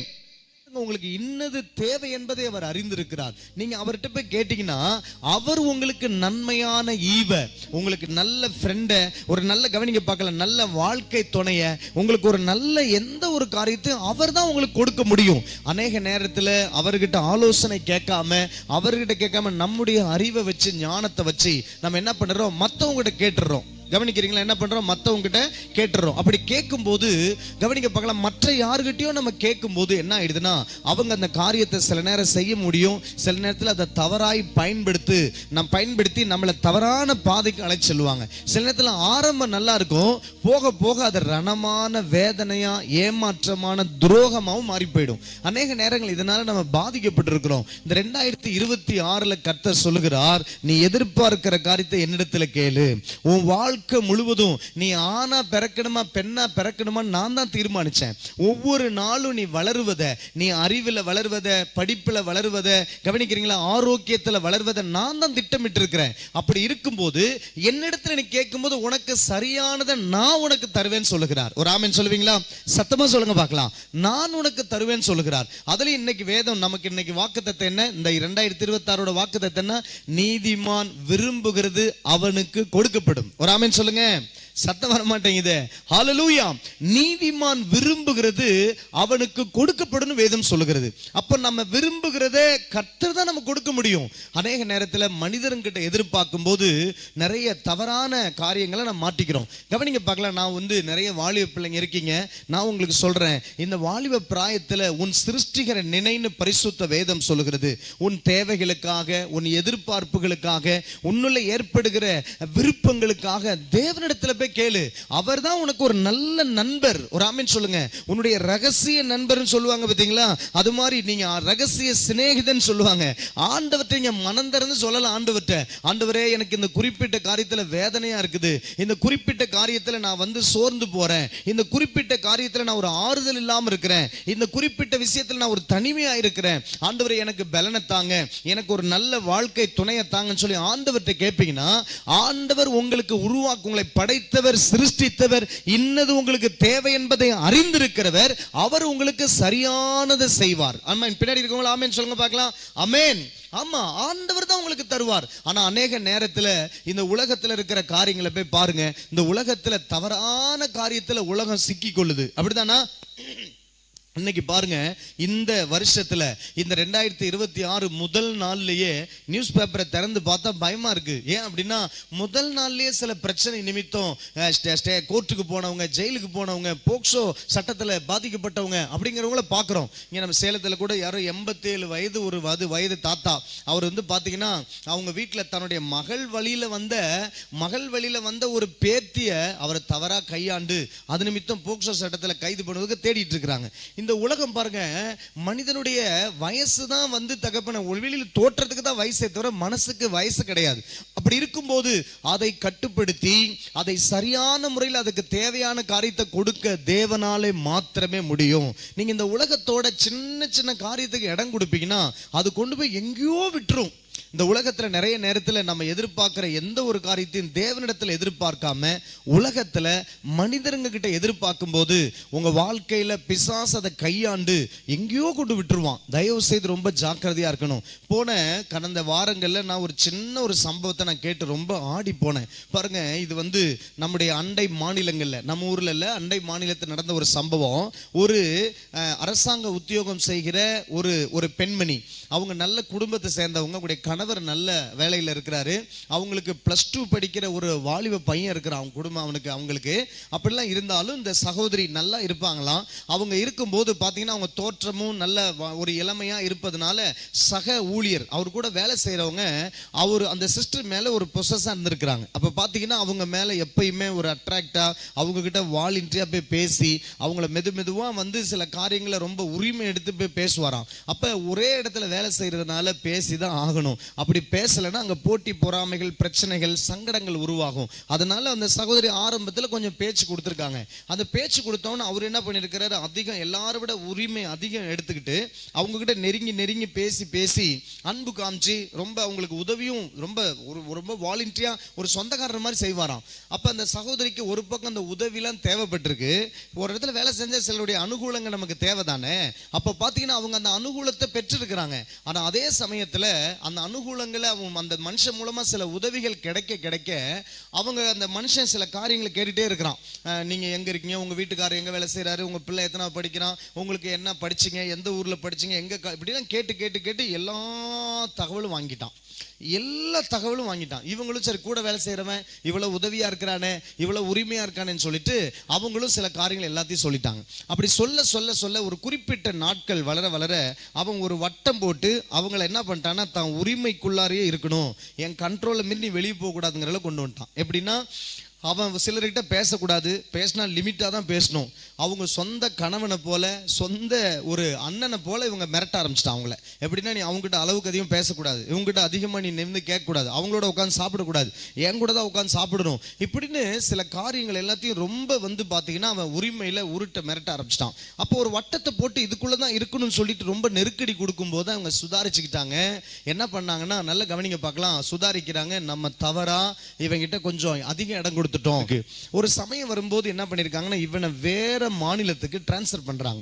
அப்ப அவனுக்கு தன்னுடைய சொந்த குடும்பம், பிள்ளைங்க, பத்தாவதுக்கு இவன் விரும்புற இந்த சகோதரி இங்க இருக்கிறதுனால இதெல்லாம் பார்த்துட்டு இவன் இங்கிருந்து போறதுக்கு மனசு வரல. ஏன்னா சொந்த வீடு, வாகனம், நல்ல செல்வாக்கு எல்லாம் இங்க இருக்கும்போது நான் வேற மாநிலத்தை போய் நான் கஷ்டப்படணுமா அப்படின்னு அதை விரும்பல. அதுக்கு என்ன செய்யலான்னு யோசிச்சு ஒரு மனசுக்குள்ள ஒரு தீர்மானம் பண்ணிருக்கிறான். என்ன அப்படின்னா ஒரு பெண்மணிய நிர்வாணத்தோட பூஜை செய்யணும், அவங்கள வச்சு பூஜை பண்ணும் அப்படின்னு சொல்லி ஒரு எண்ணத்தை பண்ணிருக்கிறான். அப்ப பாருங்க, அந்த நேரத்துல இதுக்கு யாரை பயன்படுத்தலாம் நினைக்கும் போது அவன் காசை வச்சு, பணத்தை வச்சு, அதனுடைய செல்வாக்கை வச்சு யோசித்து பார்த்துட்டு கடைசியில இந்த தான் மேல ஒரு நல்ல நட்பா தன்னுடைய கட்டுப்பாட்டுல இருக்கிற இந்த பெண்மணிக்கு அவன் என்ன பண்ண குறி வச்சுட்டு என்ன பண்றான், இவங்களை மெதுவா நேரடியா சொல்லாம இவனுடைய மனைவி ஊருக்கு போயிருக்கும் போது இந்த வேலை செய்யற இடத்துல இருக்கிற இந்த பெண்மணி என்ன பண்றான், தன்னோடு வேலை செய்யற அந்த பெண்மணியை வீட்டுக்கு கூப்பிடுறான். அப்போ அவங்க வர மறுக்கிறாங்க. அப்படி மறுக்கும்போது அவன் சொல்கிறான், இல்லை நீ இந்த முறை வந்து தான் ஆகணும், நீ வந்தீன்னா உன்னை நான் வந்து நீ என்னை ரொம்ப தொந்தரவு பண்ணுற, என்னை ரொம்ப நீ கட்டுப்படுத்துகிற அப்படின்னு கொஞ்சம் அவங்களுக்குள்ள வாக்குவாத சண்டைகள் கொஞ்சம் தொடர்ந்து நடந்துக்கிட்டே இருக்குது. சில நேரம் மன உளைச்சல், நிம்மதி இல்லாத சூழ்நிலை, வீட்டில் வந்து கணவன் பிள்ளைங்கிட்ட பதில் சொல்ல முடியாமல் அவனுக்கு ஈடு கொடுக்க வேண்டிய சில காரியங்கள் வரும்போதெல்லாம் திணறும் போது ஒரு வேதனையோடு இருக்கும்போது இவன் சொல்கிறான், இல்லை இந்த முறை வா, நான் உன்கிட்ட சில காரியங்களை பேசிட்டு இதோட நம்ம உறவை வந்து முடிச்சுக்கலாம், இனி நீ ஃப்ரீயாக இருக்கலாம் அப்படின்னு சொல்கிறான். அதை நம்பி போய் எப்படியாவது பேசி இதை சரிப்படுத்திட்டு வருவோம்னு சொல்லிட்டு இவங்களும் பைக் எடுத்துட்டு போறாங்க. போகும்போது ஒரு இடத்துல ஹாஸ்பிட்டல் மாதிரி ஒரு இடத்துல பைக்கை நிறுத்திட்டு இவன் தன்னுடைய கார்ல இவங்களை கூட்டிட்டு போறான். கார்ல கூட்டிட்டு போகும்போது பாத்தீங்கன்னா நல்லா கவனிங்க பார்க்கலாம். கார்ல கூட்டிட்டு போகும்போது முன்னாடி உட்காந்தா யாருக்கா தெரிஞ்சிருன்னு சொல்லிட்டு பின்னாடி சீட்ல நீ தலையை குனிஞ்சி வா அப்படின்னு சொல்றான். அவங்களும் இந்த சகோதரி அந்த பின்னாடி இருக்கிற அந்த சீட்ல என்ன பண்றாங்க, அந்த பெண்மணி அதை வந்து தலை தெரியாம அப்படியே படுத்துக்கிட்டு தலை மறைவா அப்படியே போறாங்க கார்ல. ஒரு குறிப்பிட்ட இடத்துக்கு போகும்போது அவங்க வீட்டுக்கே நேரம் கொண்டு போறான். வீட்டுக்கு கூட்டிட்டு போய் வண்டியை நிறுத்திட்டு யார் இல்லைங்கிறத பார்த்துட்டு சுத்தி முத்தி உள்ள கூட்டிட்டு போயிட்டு பேச ஆரம்பிச்சு கொஞ்சம் கொஞ்சமா சொல்றான், எனக்கு டிரான்ஸ்ஃபர் பண்ணியிருக்காங்க, அந்த டிரான்ஸ்ஃபர்ல இருந்து நான் வரணும்னா எனக்கு வந்து ஒரு பூஜை பண்ணணும், எதுக்கு அந்த பூஜை இப்படி பண்ணா மட்டும்தான் அந்த பூஜை ரொம்ப சக்சஸா இருக்கும், எவ்வளோ பெரிய அதிகாரியுடைய மனசை அதை மாற்றும், அதனால நீ இந்த பூஜை பண்றதுக்கு நீ ஒத்துக்கணும் அப்படிங்கிறான். எந்த பெண்மணி ஒத்துக்க முடியும் சொல்லுங்க பார்க்கலாம்? எந்த பெண்மணியாவது ஒத்துக்குவாங்களா? அவங்க ரொம்ப ஒரு மாதிரி மனசுல பயங்கர வேதனையோட, பயத்தோட, கலவரத்தோட, குழப்பத்தோட ஏந்திரிச்சு அங்கிருந்து தப்பிக்க முயற்சி பண்றாங்க. இவன் அவங்கள பிடிச்சி என்ன பண்றான், மல்லு கட்டுறான். மல்லு கட்டி அவங்கள சோல்டரை பிடிச்சிட்டு உலுக்கி அவங்கள என்ன பண்றான், இதுக்கு மேல அவங்க இருக்க மாட்டாங்கன்னு தெரிஞ்சவொன்னு அவங்கள வலுக்கட்டாயமா இழுத்துட்டு போய் அவங்க பாத்ரூம்ல கொண்டு போயிட்டு ஒரு பக்கெட்ல நிறைய ஒரு பெரிய பக்கெட்ல தண்ணி வச்சு அதில் சில ரசாயனங்களை கலந்து வச்சிருந்திருக்கும் போது அவங்கள கொண்டு போய் அதுல முக்கி அந்த முக்கும் போது தண்ணி குடிச்சு திணறாங்க பார்த்தீங்களா? அந்த நேரத்தில் அது ஒரு ரசாயனம் கலந்த சில கலவையில் மிக்ஸ் ஆகிருக்கிற தண்ணி. அதை அதுக்குள்ள முழுகணுன்னு என்ன ஆயிடுச்சுன்னா அவங்க முடியெல்லாம் கொட்டி அவங்க பல்லெல்லாமே கொட்டி போச்சான். அப்போ பார்த்தீங்கன்னு சொன்னால் நல்லா கவனிங்க, முடியெல்லாம் கொட்டுது, கொஞ்சம் கொஞ்சமாக கொட்டுது. அவளை வெளியே இழுத்துட்டு வரும்போதே முடியெல்லாம் தனித்தனியாக கையிலலாம் அவனுக்கு கொட்டுது. அப்போ பார்த்தீங்கன்னா அவங்க அப்படியே மூச்செல்லாம் இறந்து போயிட்டாங்க. இறந்து போன பிறகு அவன் என்ன பண்ண தெரியுமா, அவங்க வீட்லேயே வச்சு அந்த துணியெல்லாம் ஆடையெல்லாம் கலட்டிட்டு நிர்வாணத்தோடு வைத்து பூஜை பண்ணி அவன் காரியத்தெல்லாம் முடிச்சுக்கிட்டு இப்போ இதை என்ன பண்ணலாம், எங்கே டிஸ்போஸ் பண்ணலாம்னு நினைக்கும் போது அவனுக்கு தன்னுடைய நண்பன் ஒருத்தனை கூப்பிட்டு அவனோட சேர்த்து அவங்கள என்ன பண்ணால் ஒரு அள்ளி ஒரு அந்த காரில் பின்னாடி போட்டுட்டு அவங்க என்ன பண்ணியிருக்கான், நேராக போய் என்ன பண்ணியிருக்கிறான், ஒரு பீச் கொண்டு போயிருக்கிறான். ஒரு கடலில் கொண்டு போயிட்டு ரசாயனம் கலந்த உடம்பு இது கடலில் தூக்கி போட்டால் மீன் எல்லாம் அரிச்சிரும், உரு தெரியாமல் போயிடும், அவங்க தற்கொலை பண்ணிக்கிட்டாங்கன்னு வந்துடும், நம்ம தப்பிச்சிக்கலாம் நினைச்சு அவன் என்ன பண்ணிட்டான், கடலில் கொண்டு போட்டான். கடலில் போட்டுட்டு இவங்க வரும்போது அது எதிர்பாராத விதமாக மீன் எல்லாம் அரிக்கிறதுக்கு முன்னாடி ஒரு பெரிய அலை வரும்போது அவங்க ஏற்கனவே தண்ணியெல்லாம் குடிச்சிருந்தனால அது என்ன ஆயிடுச்சுன்னா, கவனிங்க பார்க்கலாம், அது ஆட்டோமேட்டிக்காக என்ன ஆயிடுச்சுன்னா அது அப்படியே கரையில் கூட தள்ளி விட்டுருச்சு. ஸோ கரையில் கிடக்கிறாங்க.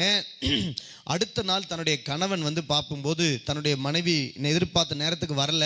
ஒரு கலவரத்தோட பயத்தோடு இருந்து பக்கத்தில் இருக்க ஸ்டேஷனில் போயிட்டு ஒரு குறிப்பிட்ட நேரம் கழித்து போய் ஸ்டேஷனில் கம்ப்ளைண்ட் பண்ணிட்டாங்க.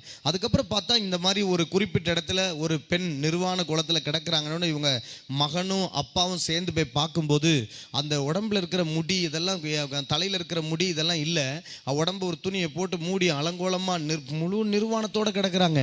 அப்போ பார்க்கும்போது என்னன்னு பார்த்தா தன்னுடைய மனைவி, அவன் சொல்றான் எங்க அம்மா தான் சொல்லி ரெண்டு பேரும் அடிச்சுக்கிட்டு பயங்கர கதறி அந்த பீச்சில் அழுகுறாங்க. அழுவும் போது நல்லா கவனிங்க பார்க்கலாம் என்ன நடந்தது. போஸ்ட்மார்ட்டம் ரிப்போர்ட்ல பார்க்கும்போது அவங்க நல்ல தண்ணியும், அதாவது பாருங்க பார்க்கலாம், அந்த ரசாயனம் கலந்த தண்ணியும் உள்ள நுரையீரல் இருக்கு, கடல் தண்ணியும் நுரையீரல் இருக்கு. அப்போ இது என்னமோ வித்தியாசம் இருக்கேன்னு சொல்லிட்டு பார்த்து எல்லாம் செக் பண்ணி பார்த்தா யார் மேலே டவுட் இருக்குன்னு பார்க்கும்போது எல்லாத்தையும் பார்த்து தன்னுடைய மகனை கூப்பிட்டு விசாரிச்சு, வேலை செய்கிற இடத்துல விசாரிச்சு, ஒன்று ஒன்றா துப்பு பிடிச்சி அவனை பிடிச்சி மிரட்டி கேட்கும்போது எல்லா உண்மையும் சொல்லியிருக்கிறான். பாருங்களேன், உங்களுக்கு எத்தனை ஒரு சின்ன உதாரணம் தான் உங்களுக்கு சொல்கிறேன். இந்த உலகத்தில் நமக்கான தேவைகள், ஒரு நட்போ, ஒரு உறவோ, ஒரு ஆறுதலோ, ஒரு ஒரு ஒரு ஒரு ஆதங்கத்தை சொல்கிறதுக்கோ உலகத்தில் நீங்கள் வகை தேடுனா, உலகத்தில் நீங்கள் வழி தேடுனா அது எங்கே போய் முடியும் தெரியுமா? அந்த யாரும் கிரகிக்க முடியாமல், யோசிக்க முடியாத, தன் வாழ்க்கையை தொடர்ந்து வாழ முடியாமல், தன் மகன் மகனுக்கு திருமணம் செய்து வைக்க முடியாம ஒரு பயங்கரமான சூழ்நிலைக்கு, அதுவும் அலங்கோலமான முறையில அந்த சகோதரி மரித்து போனாள். இதை கவனிக்க பார்க்கலாம். இதை கேட்கும் போது மனசு நடுங்குது. ஏன் சொல்றேன் அப்படின்னா, இந்த உலகம் அப்படிப்பட்ட உலகமா தான் இருக்குது. ஆனபடினாலே நீங்களும் நானும் கவனிக்க பார்க்கலாம். நமக்கு எந்த ஒரு தேவையானாலும் தேவனிடத்தில் எதிர்பார்க்கணும். பரிசுத்த வேதம் சொல்லுகிறது, நன்மையான எந்த ஈவும் பூரணமான எந்த வரமும் பரத்திலிருந்து உண்டாகி அது ஜோதிகளின் பிதாவிடத்திலிருந்து வருகிறதாம். அப்ப நம்ம யார்கிட்ட கேட்கணும்? நன்மையான ஈவு தேவனிடத்துல தான் இருக்குது. உங்களுக்கு தேவையான நன்மையான ஈவு உங்க வாழ்க்கையில, வாலிப தம்பி தங்கச்சிங்களுக்கு நான் சொல்றேன், உங்க வாழ்க்கைக்கு தேவையான எதிர்காலம், உங்க வாழ்க்கைக்கு தேவையான நட்பு, உங்க வாழ்க்கைக்கு தேவையான எந்த காரியமா இருந்தாலும் அது எங்க இருக்கு? ஆண்டவர்கிட்ட தான் இருக்குது. ஆண்டவரை விட்டுட்டு நீங்க இப்ப என்ன பண்ணக்கூடாது?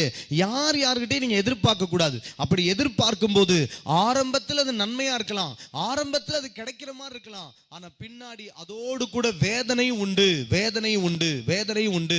ஆனபடினாலே தேவ பிள்ளையே நல்ல கவனிங்க பார்க்கலாம். ஆண்டவர் ஏன் உனக்கு அறிமுகமானார்? ஏன் உனக்கு ரட்சிப்பை கொடுத்திருக்கிறார்? ஏன் உன் கையில பரிசுத்த வேதத்தை கொடுத்திருக்கிறார்? ஏன் உன்னை அபிஷேகித்திருக்கிறார்? ஏன் உனக்கு அந்நிய பாஷை கொடுத்திருக்கிறார்? எதற்காக தெரியுமா? நீ தேவனோடு தொடர்பு கொண்டு நீ உன்னை படைத்த தேவனிடத்துல உனக்கான நன்மையை, உனக்கான எதிர்காலத்தை, உனக்கான காரியங்களை தேவனிடத்துல எதிர்பார்ப்பாயானால் தேவன் உனக்கு அந்த நன்மையான ஈவை நிச்சயமா கொடுப்பார். நீ விரும்புறத கர்த்தர் உனக்கு கொடுப்பேன்னு சொல்லுகிறார். ஆனா நம்ம எதிர்பார்க்கிற எந்த காரியமும் தேவனிடத்திலிருந்து வருகிறதா இருக்கணும். ஆமென் சொல்லுங்க பார்க்கலாம். தாவீது சொல்லுகிறான், ஒன்றை நான் கேட்டேன், அதையே நான் நாடினேன், நான் நம்புகிறது கர்த்தராலே வரும் என்று தாவீது சொல்லுகிறார். ஒரு ஆமென் சொல்லுங்க பார்க்கலாம். அப்ப நல்ல கவனிங்க பார்க்கலாம். நாம் எதிர்பார்க்கிற காரியம் கர்த்தரிடத்திலிருந்து வரணுமா? ஆமென். பரிசுத்த வேதம் சொல்லுகிறது, கவனிங்க பார்க்கலாம், தேவனாலே வராத யாவும் பாவமா இருக்கிறதா. அப்ப நம்ம சொந்தமா எந்த காரியத்தையும் கேட்க கூடாது. நீங்க இந்த வருஷத்துல 2 தீர்மானத்துல, ஒண்ணு, நான் எல்லா காரியத்தையும், எந்த ஒரு காரியம் எனக்கு என்ன தேவை வருதோ முதலாவது நான் உங்ககிட்ட கேட்பேன் ஆண்டவரே அப்படின்னு ஒரு தீர்மானம் எடுக்கணும். நோட் எடுத்து எழுதுறீங்களா? சில பேர் எழுத பழகவே மாட்டேங்கிறீங்க. கவனிங்க பார்க்கலாம். இந்த காதுல வாங்கி இந்த காதுல விட்டுறக்கூடாது. செய்தி என்பது தேவன் நம்மளோடு பேசுகிற வார்த்தை. இந்த பரிசுத்த வேதத்துல ஆயிரக்கணக்கான வசனங்கள் இருந்தாலும் உனக்குன்னு கர்த்தர் உன்னை உணர்வை உண்டாக்கி இடத்துல பேசும்போது அதை எழுதி வைத்து வீட்டில் போய் உபவாசம் பண்ணி ஜெபிக்கணும். அப்பதான் கர்த்தர் உன்னோடு இடைபடுவார். நிறைய நேரம் நம்ம பண்ற தவறு என்ன தெரியுமா? நல்ல கவனிங்க பார்க்கலாம். நிறைய நேரத்துல நம்ம வேதத்தை நம்ம வாசிக்கிறதும் இல்லை, வாசித்ததை மனதில் வைக்கிறதும் இல்லை. சங்கீதக்காரன் சொல்லுகிற, ஆண்டவரே நான் உமக்கு விரோதமாய் பாவம் செய்யாதபடிக்கு உம்முடைய வார்த்தை என் இருதயத்தில் வைத்து வைத்தேன் சொல்லுகிறார். அப்ப தேவ வசனத்தை நீங்க அனுதினமும் முக்கியத்துவம் கொடுத்து வாசித்து அவரோட உறவாடி அவர் உங்ககிட்ட சமயத்துக்கேற்ற வசனத்தை பேசுவாராம், சமயத்துக்கேற்ற ஆறுதலை பேசுவாராம். உன் உள்ள எந்த நெருக்கடியில் இருக்கு, என்ன பிரச்சனையில் இருக்கு, என்ன தேவையில் இருக்கோ அதற்கு ஏற்ற சமயத்துக்கு ஏற்ற வார்த்தையை ஆண்டவரோடு பேசுகிற ஆண்டவர். இந்த 2025 26ல நிச்சயமா உன்னோடு கூட பேசுகிறவரா இருக்கிறார். அப்ப நீங்க என்ன பண்ணணும்? உங்களுக்கு ஒரு புது பழக்கம் வரணும். என்ன பழக்கம் வரணும்? இந்த வருஷத்துல எனக்கு என்ன காரியம்னாலும் நான் முதலாவது தேவனிடத்துல போய் கேட்பேன். எப்படி கேட்க முடியும்? உங்க கவனிங்க பார்க்கலாம். பெற்றோர்கள், நீங்களும் நானும் நம்முடைய பிள்ளைகள் கர்த்தரால் போதிக்கப்பட்டிருக்கணும், கர்த்தரால் நடத்தப்படணும் அப்படின்னா நீங்களும் நானும் வேதத்தை மறக்காம வாசிக்கணும். நம்ம பிள்ளைங்க முன்னாடி நம்ம வேதம் வாசிக்கணும். நம்முடைய பிள்ளைங்க முன்னாடி முழங்கால் படிட்டு ஜெபிக்கணும். நம்ம பிள்ளைங்க முன்னாடி நம்ம கர்த்தருடைய சமூகத்துல அழுது ஆண்டவர்கிட்ட கேட்கணும். நம்முடைய பிள்ளைங்க முன்னாடி தேவன், அது நடிப்பல்ல, ஆனா அந்த பழக்கத்தை பிள்ளைங்க பார்க்கும்போது எனக்கு ஒரு தேவையான எங்க அப்பாவை போல எங்க அம்மாவை போல நான் ஆண்டவர்கிட்ட கேட்பேங்கிற எண்ணம் அப்பதான் அவங்களுக்குள்ள வரும். நீங்களே ஜெபிக்கிறதுல வேதம் வாசிக்கிறதுல பிள்ளைங்க எப்படி இருப்பாங்க நினைச்சு பாருங்க பார்க்கலாம். சோ நம்ம இந்த சந்ததிக்கு கொடுக்க வேண்டிய ஒரு பெரிய காரியம் என்ன தெரியுமா? நீங்க ஏதோ நைட்டு பகலும் அலைஞ்சு திரிஞ்சு காசை வாங்கி கடனை வாங்கி எதையாவது ஒரு செஞ்சு வைக்கிறது இல்ல. அது இந்த உலகம் கற்றுக் கொடுக்கும். ஆனால் நீங்க தேவனுடைய வார்த்தையை, தேவ உறவை, தேவ சமூகத்தை பிள்ளைங்க வாழ்க்கையில உண்டு படுறவங்களா இருக்கணும். ஒரு ஆமென் சொல்லுங்க பார்க்கலாம். ஆனபடினாலே நீங்க முதலாவது உங்களுடைய வாழ்க்கையில ஜெபம், வேத வாசிப்பு இருக்கணும். அந்த உறவு இருந்தா தான் நீ எதனால ஆண்டவர்கிட்ட போய் சொல்ல முடியும். அப்ப எதனால ஆண்டவர்கிட்ட போய் கேட்க முடியும். அப்ப உங்க வாழ்க்கையில நினைச்சுக்கோங்க, உங்க வாழ்க்கையில இன்னைக்கு தீர்மானம் எடுக்கணும். எதனால நான் ஆண்டவர்கிட்ட கேட்பேன் அப்படின்னு சொல்லி ஒரு தீர்மானம் எடுக்கணும். சத்தம் ஒரு ஆமென் சொல்லுங்க பார்க்கலாம். சத்தம் வரலையே? ஹல்லேலூயா. எஸ், ஆண்டவற்றை கேட்கிற ஒரு குணம் வரணும். சரியா? 2வது காரியம் பார்க்கலாம். இன்னொரு வசனத்தை நான் உங்களுக்கு சொல்றேன். எப்படி ஆண்டவர்கிட்ட கேட்டா தருவாரு, எப்படி ஆண்டவர்கிட்ட தருவாரு, எப்படி நம்ம காரியம் நடக்கும். வேதம் சொல்லுது. நம்முடைய வாக்குத்தத்தம் என்ன? இந்த 2026 வாக்குத்தத்தம் சொல்லுங்க பார்க்கலாம். யார் சொல்றீங்க? சொல்லுங்க பார்க்கலாம். ஆமா, நீதிமான் விரும்புகிறது அவனுக்கு கொடுக்கப்படும். அந்த நீதிமான் விரும்புகிற காரியம் அவனுக்கு கொடுக்கப்படுமா? அப்ப அந்த காரியம் அப்படின்னு வருது. அந்த காரியத்தை நன்மை நமக்கு தேவை அப்படின்னு பார்க்கிறோம். அந்த காரியத்தை எப்படி கொடுப்பாராம்? எடுத்து வாசிங்க பார்க்கலாம். சங்கீதங்களின் புத்தகம் 37வது அதிகாரம். சங்கீதம் 37 எடுங்க பார்க்கலாம் வேகமா. சங்கீதம் 37வது அதிகாரம் அதனுடைய 5வது வசனம். 37:5 சரியா? சங்கீதம் 37:5 யார் வாசிக்கிறீங்க? நானே வாசிக்கிறேன். கவனிக்க பார்க்கலாம். உன் வழியை கர்த்தருக்கு ஒப்புவித்து அவர் மேல் நம்பிக்கையாயிரு, அவரே காரியத்தை வாய்க்க பண்ணுவார். சத்தம் வராமேன்னு சொல்லுங்க பார்க்கலாம். சத்தம் பத்தலையா? இன்னும் சத்தமா சொல்லுங்க பார்க்கலாம். ஆமென். இன்னைக்கு புது வருடம், முதல் நாள் நம்முடைய ஆராதனை, நம்முடைய ஆமென், நம்முடைய அல்லேலூயா, நம்ம கர்த்தரை தியானிக்கிற எல்லாமே எப்படி இருக்குன்னா முழு பலத்தோட, முழு ஆத்துமாவோட, கவனிக்கிறீங்களா? முழு மனதோட நம்ம தேவனிடத்தில் அன்பு கூறணும். ஏனோ தானே உட்காரக்கூடாது. சரியா? கவனிங்க பார்க்கலாம். வசனத்தை கவனிப்போம். வசனம் சொல்லுது, உன் வழியை கர்த்தருக்கு ஒப்புவித்து அவர் மேல் நம்பிக்கையாயிரு, அவரே காரியத்தை வாய்க்க பண்ணுவார். வழின்னு என்ன தெரியுமா? அந்த கில்லுனா வரும்ல, அந்த வழி இல்லை. காயப்பட்ட வருமே அந்த வழி இல்லை. நம்முடைய வழி அப்படின்னா பாதை, நம்ம கடந்து போகிற வாழ்ற பாதை. உங்க வழியை கர்த்தருக்கு ஒப்புவிக்கணுமா? ஒரு ஆமீன் சொல்லுங்க பார்க்கலாம். நம்முடைய வழியை கர்த்தருக்கு ஒப்புவிக்கணும். இன்னைக்கு பாருங்க, வாலிப பிள்ளைங்க என்ன பண்றாங்க பாருங்க. உலகத்துல ஸ்கூல் படிக்கிற இடத்துல, காலேஜ் படிக்கிற இடத்துல போனா உலகத்துல உள்ள நண்பர்கள் என்ன பண்ணி கண்ட சினிமாவை பார்த்துட்டு, கண்ட அரசியல்கள் தலைவர்களை பார்த்துட்டு அவங்கள ஒரு ரோல் மாடலா வச்சுக்கிட்டு அவங்கள மாதிரி முடிவெட்டுறதும், அவங்கள மாதிரி ட்ரெஸ் பண்றதும், அவங்க பேசுற சில வார்த்தைகள் ட்ரெண்டா பேசுவாங்க பார்த்தீங்களா? என்ன அதுக்கு பேரு? Punch dialogue. இந்த மாதிரி காரியத்தெல்லாம் அவங்க கற்றுக்கிட்டு அதையெல்லாம் அவங்க பேசுறத பார்த்து நம்ம பிள்ளைங்களுக்கு அதை பேசும்போது அல்வா சாப்பிடுற மாதிரி இருக்குது. அதை பேசினா தான் நம்ம ஒரு மனுஷனை நம்மளை மதிக்கிறாங்கிற மாதிரி இவங்களும் நண்பர்கள் மத்தியில் நல்ல பேர் எடுக்கணுங்கிறதுக்காக அப்படி பேசுறாங்க. அது மாதிரி ட்ரெஸ் பண்றாங்க. ஏதாவது செல்லில் போய் பார்த்தீங்கன்னா தேவையில்லாதவன் எவனாவது ஒரு கிறுக்குத்தனமா தன்னிட்ட இருக்கிற எதையாவது ட்ரெஸ்ஸை போட்டு ஏதாவது ஒரு ஆடுற மாதிரி பாடுற மாதிரி நிற்கிற மாதிரி ஒரு போட்டோ எடுத்து போட்டிருப்பான். அது அப்படியே வியூஸ் பயங்கரமா போய் அது ட்ரெண்ட் ஆயிருக்கும். அதை பார்த்தோன்னே இது பாரு ட்ரெண்ட்ல இருக்குது, இது மாதிரி நம்மளும் ட்ரெஸ் பண்ணணும்னு சொல்லிட்டு அவன் கிடைக்காதனாலேயோ அல்லது கிடைச்ச ஏதோ ஒரு கோமாளித்தனமா இருக்கேன்னு சொல்லி இவனு போட்டிருப்பான். அதை பார்த்துட்டு இவனும் அதே மாதிரி கிறுக்குத்தனமா கோமாளித்தனமா ஒரு ட்ரெஸ்ஸை போட்டுட்டு இருக்கிறது. இது எல்லாம் உலகத்துல நம் வழியை எவனுக்கோ ஒப்புவிக்கிறது. இன்னைக்கு நண்பர்கள் சொல்வது போல, கேர்ள் ஃப்ரெண்டு பாய் ஃப்ரெண்டு சொல்வது போல, உலகத்தில் இருக்கிற மனிதர்கள் சொல்வது போல அவங்கள ரோல் மாடலா வச்சுக்கிறோம். நம்முடைய பாதையை அவங்களுக்கு ஒப்புவிச்சிடறோம். அவங்க சொல்ற மாதிரி தான் பேசுறோம், அவங்க சொல்ற மாதிரி வாழ்றோம், அவங்க பிடிச்ச மாதிரி நம்ம நடந்துக்கிறோம். நோ, இந்த முதல் நாள் ஆண்டவர்கிட்ட கேளுங்க பார்க்கலாம். ஆண்டவரே, என் வழியை நான் உமக்கு ஒப்புவிப்பேன். என்னை படைத்தவரே, என்னை சிருஷ்டித்தவரே, என்னை ரட்சித்தவரே, என்னை அறிந்திருக்கிறவரே, என்னை ஆசீர்வதிப்பவரே. தாவீது சொல்லுகிறார், என் காலங்கள் உம்முடைய கரத்தில் அல்லவா உள்ளது. என்னவா? அவர் life is in the hand of God. நம்முடைய வாழ்க்கை எவன் கையிலயோ இல்ல, யாரோ ஒருத்தர் ரோல் மாடலா இருக்கால அவங்க கையில இல்ல. நம்முடைய வாழ்க்கை கர்த்தருடைய கையில் இருக்குது. தாவீது சொல்ற, என் காலங்கள் ஆண்டவரே உம்முடைய கரத்தில் அல்லவா உங்களுக்கு இருக்கிறேன்னு சொல்றார். My days in your hand, my life is in your hand. நம்முடைய வாழ்க்கை நாட்கள், நம்முடைய காலங்கள் கர்த்தருடைய கையில் இருக்கு. அப்ப நம்முடைய பாதையை அவருக்கு ஒப்புவித்து வாழ்ந்தா நம்ம லைஃப்ல செட்டில் ஆயிடலாம். ஒரு ஆமென் சொல்லுங்க பார்க்கலாம். எத்தனை பேருக்கு புரியுது? கவனிக்கிறீங்களா? சின்ன பிள்ளைங்க, வாலிப பிள்ளைங்களை கவனிங்க பார்க்கலாம். பெரியவங்களும் கவனிங்க. நிறைய நேரத்தில் கவனிங்க பார்க்கலாம். நம்ம யாரோ விருப்பத்தை செய்கிறோம். அப்போ நல்ல கவனிங்க. நமக்கு சில ஆசைகள், ஒவ்வொரு நாளும் எண்ணங்கள் இந்த உலகத்தில் பார்க்கும்போது, நமக்குள்ளார சிலர்கிட்ட பேசும்போது, சிலரை கவனிக்கும் போது, சிலர்கிட்ட பழகும் போது, உலகத்தினுடைய நடவடிக்கைகள் இன்னைக்கு என்ன நடக்குதுலாம் பார்க்கும்போது நமக்கும் சில எண்ணங்கள் வருது. ஆனால் அதை தேவனிடத்திலிருந்து வருதா? அந்த எண்ணங்கள், அந்த காரியங்கள் தேவனிடத்திலிருந்து வருதா? அதே மாதிரி தேவன் அதை எனக்கு செஞ்சு கொடுக்கிறாரா, இல்ல நீங்களே செஞ்சுக்கிறீங்களான்னு பார்க்கணும். வேதம் சொல்லுது, யாருக்கும் பாதையை ஒப்புவிக்க கூடாது, உன் சுய புத்தியின் மேலே நீ சாயக்கூடாதான். உனக்கு தோன்ற மாதிரி நீ வாழக்கூடாது. அப்ப என்ன அர்த்தம்? நமக்கு தோன்ற மாதிரி, பிடிச்ச மாதிரி கடவுள் வருத்தப்படுவார்னு நினைக்கிறது இல்லை. என்னைக்கு நாம் இயேசுவை ஏற்றுக்கொண்டோமோ அன்னைக்கு நம்மை நம்பி நமக்குள்ள வந்திருக்கிறார். வாழ வேண்டிய வயதுல சிலுவையில மரித்து அவர் நமக்குள்ள வந்தது என்ன தெரியுமா? இவன் எனக்காக வாழ்வான், இவன் சாக வேண்டியவன், இவனுக்காக நான் சிலுவையில சாகிறேன், ஆனா நான் வாழ வேண்டியவன், ஆனா எனக்காக இவன் வாழ்வான்னு சொல்லி நமக்குள்ள வந்திருக்கிறார். அப்ப நல்ல கவனிக்கப்பா, அந்த உலகம் நம்மளை என்னதான் இழுத்தாலும் அதுக்கு பின்னாடி நம்ம போகாம என்ன நம்பி எனக்குள்ள வந்தீங்களே, இன்னைக்கு யார் யார் விருப்பத்தை நிறைவேற்றீங்களே, உனக்குள்ள ஒருவர் நம்பி வந்திருக்கிறார். அவருடைய விருப்பம் என்னன்னு உனக்கு தெரியுமா? அவருடைய விருப்பம் என்னன்னு உனக்கு தெரியுமா? இன்னைக்கு ஆண்டவர் இந்த முதல் வருஷத்துல முதல் நாள் ஆண்டவர் உங்ககிட்ட பேசுறாரு, நீதிமான் விரும்புகிற காரியம் அவனுக்கு கொடுக்கப்படும் சொல்லிட்டு. அப்ப நீங்க விரும்புற காரியத்தை கர்த்தர் உனக்கு கொடுப்பார்னா நீ அவர் விரும்புறத நீ கொடுக்கணும். உனக்குள்ள உன்னை நம்பி உனக்குள்ள ஒருத்தர் வந்தார்ல, அவர் விரும்புறது என்னன்னு உனக்கு தெரியுமா? அவர் விருப்பம் என்ன நீ கேட்கணும்.